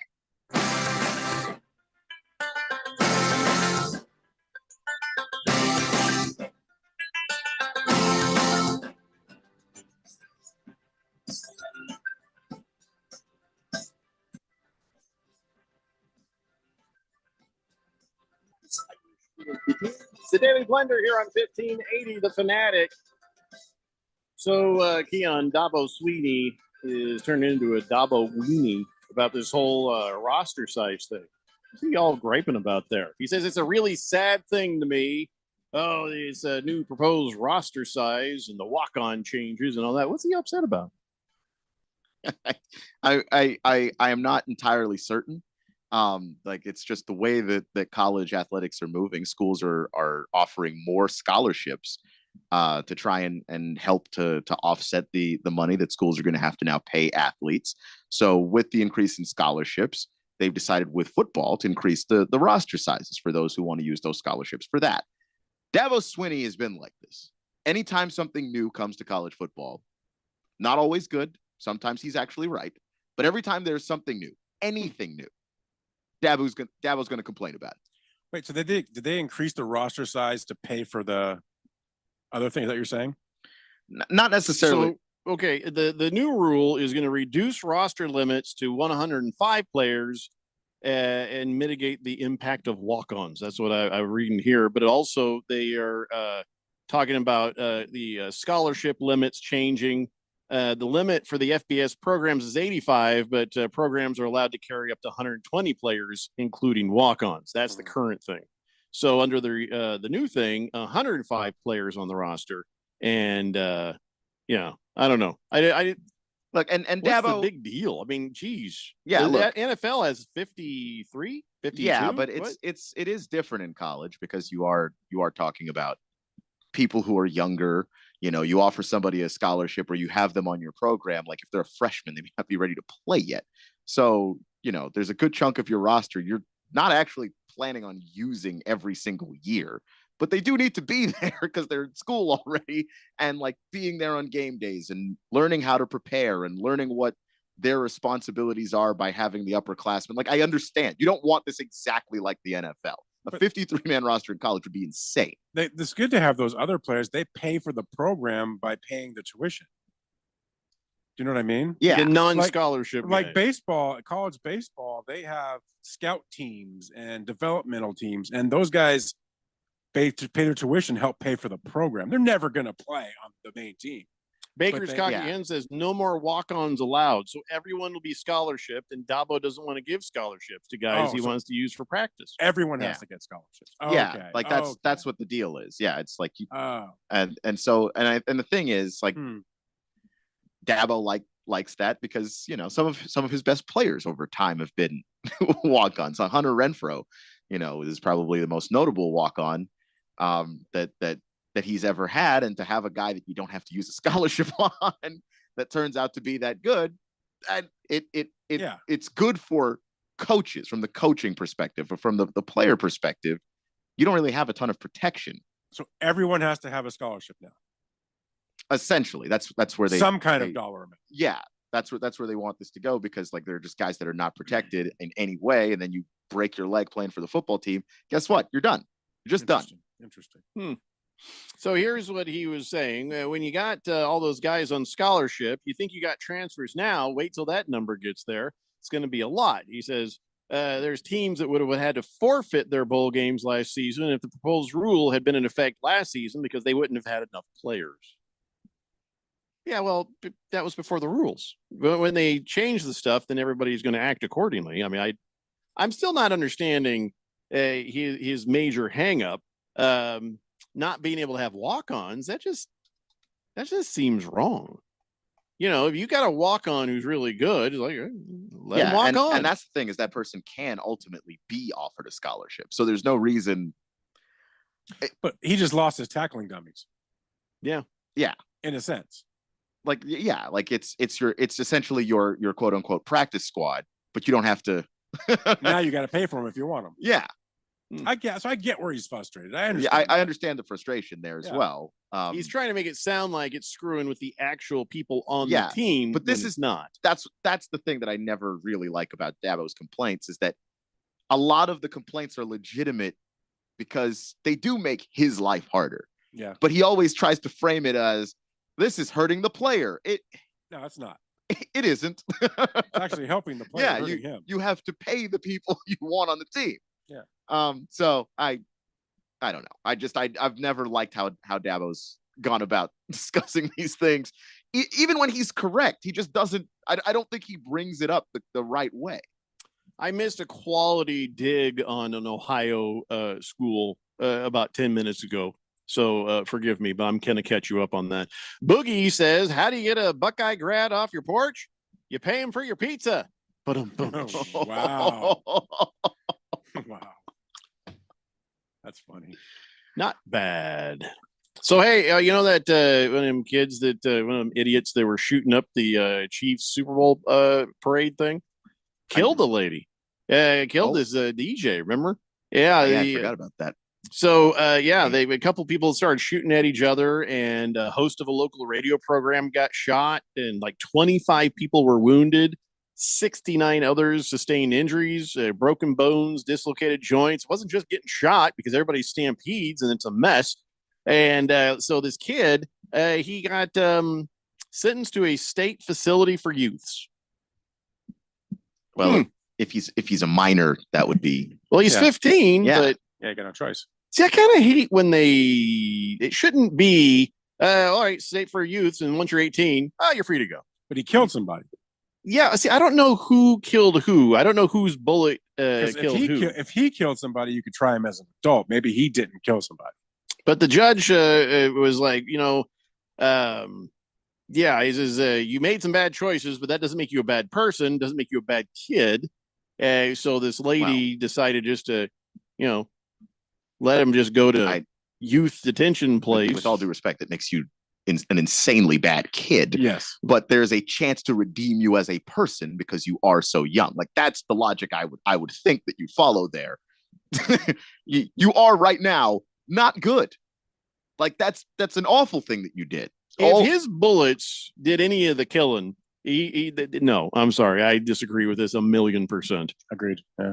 This kid should not be walking around in 9 to 12 months, because that's about how long typically somebody goes into that youth system there, and in Jackson County. That's what they are saying. Yeah, usually about 9 or 12 months, and then we set them loose. So he acknowledged that he shot, but does anybody determine that if any of his shots hit anybody? I mean, he's responsible for a lot of the injuries as well. They all are. I mean, they got other guys up for murder that were involved with this. He wasn't the only person involved in this, but so I feel like if they have somebody else up for murder, then that's the person who actually fired the shot that killed somebody. Yeah. It would be my guess. But he committed the charge of on unlawful use of a weapon by knowingly discharging or firing a firearm at a person. At 15 years old, you know what a gun does. Yeah. You know what it does. So when you fire it in a group of people, you should be responsible for that. End of discussion. And then this is not necessarily that. Yeah, I do think that the goal here should be to rehab this person again because of their I don't know if age this and- kid's going to be rehabable. Let me tell you why. And when I read this, I immediately wanted him to get the life sentence. Quote, "This is not who I am." Okay, that doesn't. You're totally that person. You are that I person. understand. You did that thing. But people older than this kid have said that. And So it's- anybody who says that should be pushed down a flight of stairs carrying a lot of heavy glass objects. I don't know. It's a very canned, thoughtless response. I hate that but it's so not, much. But that I don't think that's the proof that no one can rehab you. I mean, I'll pull the switch for the electric chair on that. If you're a 15-year-old, you're probably going to say what This you've is heard not who I a am. million other people say. Well, this gets worse. He says he described himself as a good kid before he became associated with a group of bad kids. Dude, if you can rationalize that, you're an idiot. You're not stupid. Now he's just like, this is not who I am. It's not me. It was them. Dude, you pulled the trigger on a gun in your hand into a crowd of people. This kid, 9 to 12 months later, he's coming out and he's coming out trouble. I don't know that that's true. Even from that, I don't know that that's true. I'm not High probability. I don't think that that's where the probability for that is. But they would have to have people actually, attempt to, understand what's going on in this kid's head. Like, is he even all there? Like, I don't know. We need to come down on everyone involved in that incident, like a ton of bricks, because you need to deter other people from this. This isn't, he stole a car. He shot a gun into a crowd. Part of him and the other people's activities murdered a radio DJ who was a mother and a daughter and she had a family. This was not just like, I'm not saying, oh, sorry, it's not who I am. Guess what? You shot the gun. And if your bullet hit the person, you are that person. You are a murderer. Which it doesn't seem like he's the one that got her killed. His actions were absolutely involved. I'm not wiping that clean, but the fact that other people are up on murder charges suggests that their shots were the shots that did the killing, and I'm going to assume that. I'd like to have seen him tried as an adult, and then if that meant a few more years in the Hooskow, then I think that would be fair. Yeah, to the families of the people who were murdered. When I say the goal should be to rehab him, I'm not saying the youth center is the destination. That you can rehab people in prison. That also happens. People go into prison and learn the lesson the hard way of being in prison. But I'm saying that should be the goal either way, wherever he winds up. I just don't know, based on him giving a canned response, that again, a million other people, like if you've watched any TV at all, to just parrot that. I'm just saying that that's not the proof that he can't be changed at all. My response to that would be, Jesus will forgive you. I, however, am sending you to prison. That would be fair, but you're not the judge. I should have been. But it's in Missouri, and I hate Missouri, so forget that. I will never go to Missouri. Ugh, what a horrible place Missouri is. Wow. Oof. But you've ever been there? I've driven through Missouri. Well, then you know. Never actually. And then why are you arguing with me? Yeah, you don't stop. That was my. I timed it wrong, and I had to stay in a hotel overnight in Missouri, passing through. I timed it wrong and stayed in Iowa. Oof, that's bad too. Oh God, it was better than Missouri. Yeah, it's better. No, you're right, but it's not great. You got to pick between the two evils. You take Iowa. Oof, I wanted to start a GoFundMe to get you out of your job when you were going to Oklahoma all the time. Yeah, that was definitely an experience. Not gonna lie. That poor bastard. They're special. All right, we got to take a break. We'll be back. We got on this date in big Georgia sports history. It's the Daily Blender here on 1580, The Fanatic. When you've got real work to do, Metal Supermarkets will help you get it done fast. With a huge variety of metals in stock, we can help no matter what job comes your way. And all it takes is a few clicks. We make buying metal online easy so you can spend less time shopping and more time getting things done. Metal Supermarkets, the convenience stores for metal. Place an order online today at metalsupermarkets.com. If you're looking to get a new car, you could really cut expenses by bundling your car and renter's insurance with Progressive. Sure, you love your old car, but you know it's not normal to give instructions on how to open the window. It should be self-explanatory, but it's not. And notice how when you're in other people's cars, you can feel cushion in the seats? That's pretty nice, right? No, it's just normal. So bundle your renter's and car insurance with Progressive and put the savings toward a new car. It's time. Progressive Casualty Insurance Company coverage provided and serviced by affiliates and third-party insurers. Not available in all states. 80% of youth in Arizona don't drink, smoke, or use drugs. Want to know the reason why? It's you. Kids say not disappointing their parents is one of the main reasons they choose not to drink or use drugs. Visit talknowaz.com because while you might worry you aren't getting through, you are. Keep it up and stay up to date about the latest Arizona drug trends at talknowaz.com. This message is sponsored by the Substance Abuse Coalition Leaders of Arizona. Hi, welcome to Staples. Hi, my son's teacher emailed his back to school list. He needs crayons and a comp book for every subject. Okay, no problem. With Staples Hot Deals, you'll find super low prices on hundreds of items for back to school. Oh, now they're saying he needs folders and glue. You got it. And markers? Of course. Oh, geez. Can we get a card, please? Save big on back to school with Staples Hot Deals. Right now, 24-pack Crayola crayons and comp books are only 50 cents each at Staples. Ends 8/24, in-store only, limit 30. Hey everybody, it's Mark Asher back to tell you about my great friends at the Lund Mortgage Team. Did you know that the Lund Mortgage Team was founded back in 1999? That's right. They're celebrating 25 years in existence this year. And you know what you have to do to stay in business that long? You have to be good at what you do. And the Lund Mortgage Team is not just good, they are great. They have helped thousands of people save thousands of dollars over those 25 years here in the Valley of the Sun. They only lend in Arizona.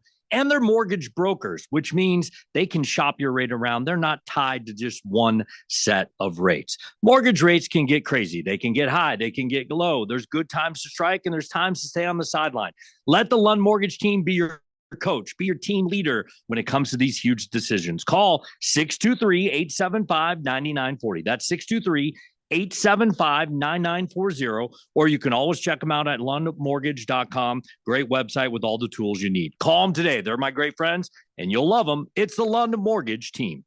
Download our free sports app and stay up with all the latest sports news, scores, highlights, and more. Or stream us live anywhere at 1580thefanatic.com. 1580 and 99.3 The Fanatic, Arizona's home for sports.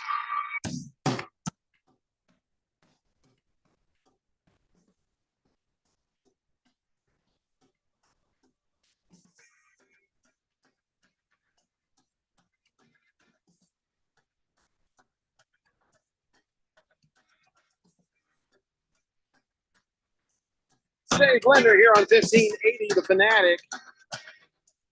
Who got paid? Oh, that was not bad. Is that the? He's not the biggest. Is he the richest now? Is that the best? No, I think he's behind two quarterbacks. Still okay. Yeah. What do you got to do? I mean, come on, $53.1 million a year is what it came out to, but 4-year extension, $212.4 million, 167 guaranteed. Tua got paid. Tua got paid $53 million a year. Tua's good, but is he $53.1 million a year good? Yes. I mean, it's a risk. That's right? what quarterbacks cost. But he's a risk. He is, but you know, Is that the going right now? So is Burrow. So is He's Lamar. He's the third highest paid quarterback. Is he better than everybody he leapfrogged to get the money? I don't think you can necessarily look at it that way because the cap is higher now than when some of those guys got paid. Mm-hmm. So if they were free agents now and their teams had to pay them now, they'd have made more money than that probably. 32-19 is his record. 51 starts. 66.9% of his throws have been completed, and he currently is sitting with 12,639 yards, 81 touchdowns, 37 interceptions. Not bad numbers. Yeah, he's a really good quarterback, and he is the kind of quarterback that, like, I don't know that he's like, there's obviously like a level of guy that you kind of go the Mahomes, Allen, maybe even Burrow tier. Like those guys elevate their team to the point where your coach calls the wrong play. No, he didn't. That's still the right play. That guy can make it work. Like, I don't know that Tua's that guy, but Tua's really damn good. And when you look at how many teams last year, we had 6 quarterbacks go in the first round of the draft. The teams needed quarterbacks. Like, you don't have one. Your franchise is screwed for years and years and years. Tua's worth it just to not ever see that. Because once you end up in that little tailspin of, we don't have a quarterback, do we build the team first and try to get good, but then we end up not drafting high enough to get a guy? Or do we draft a guy and then try to build a team? And do we break him in the process of not having enough talent around him? Nobody wants to be in that circle. I promise you, it's a bad, bad place. I love the short memory of NFL teams in the NFL. Did you guys forget Tua's got scrambled brains from all the concussions? No, it's not. And, like, that's what I'd be worried that he might take another hit. I think that's what Ralph was saying when he said it's a risk, is the injury history. But I'm saying Joe Burrow's got horrifically bad knees. Lamar Jackson seems to never make it through an NFL season. He did last year, but can he do it again? Well, he has to go poop. I mean, it's just there's a bunch of quarterbacks that you could point to and say, okay, that person's got some level of risk injury wise or something else. But again, if you don't have Tua, good luck finding somebody else to put into that offense and try to see if you can win a playoff game for the first time in 23 years. I will say this. Last year, I think, was his first full season since he's been in the NFL. And he had a good year. He seems to click really well with their head coach. Seems to have made a big difference with him. Yeah. And he took on jiu-jitsu last year, which really seemed to help him health-wise. As long as it wasn't Taekwondo. No, it wasn't Taekwondo. Because a lot of the concussions he had was when he got hit, his head just slammed onto the ground. Right. And now it's like part of that sounds dumb, but like learning how to fall. Oh, exactly.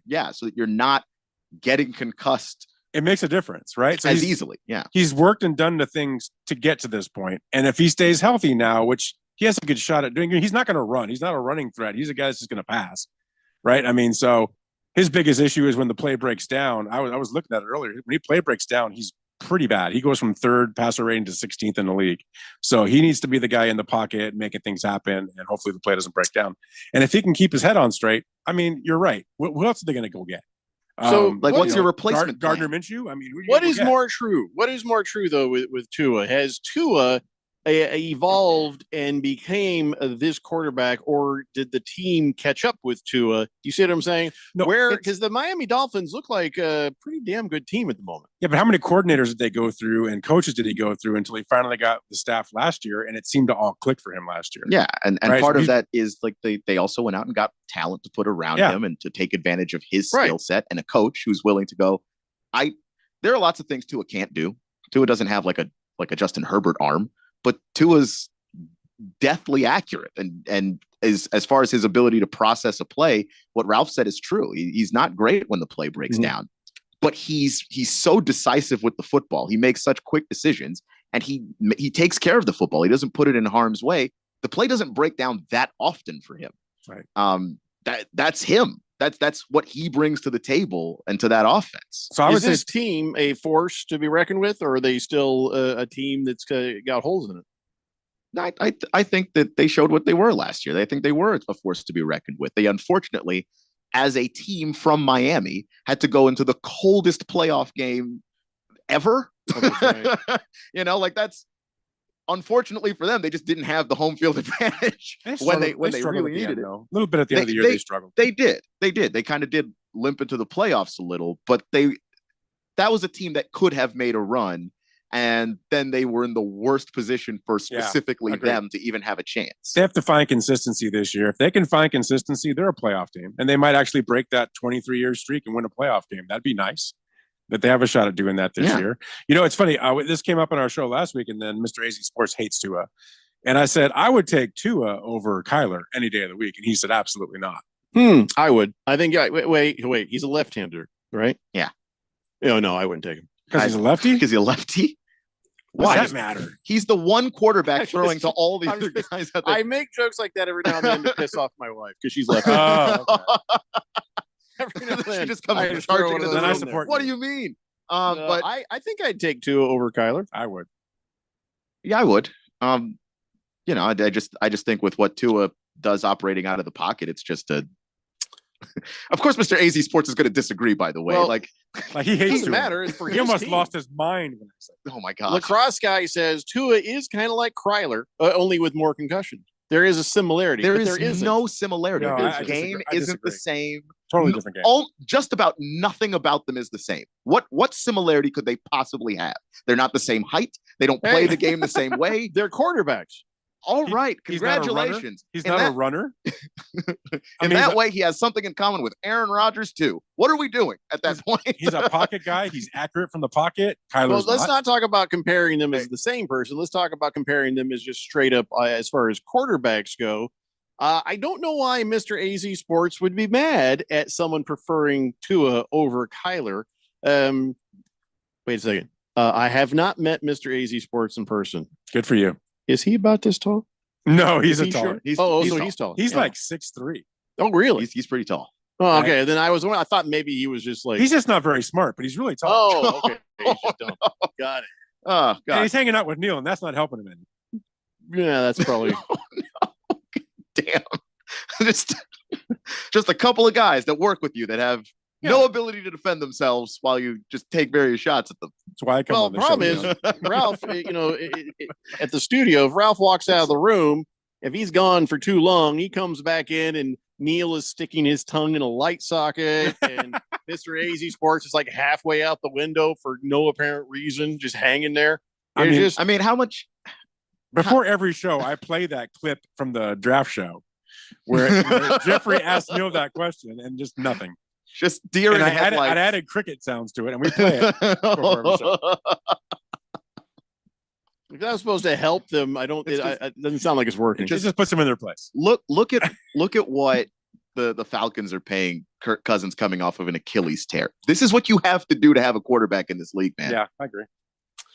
All right, let's get this going before we run out of time. Ladies and gentlemen, it's time for On This Date in Big George's sports history.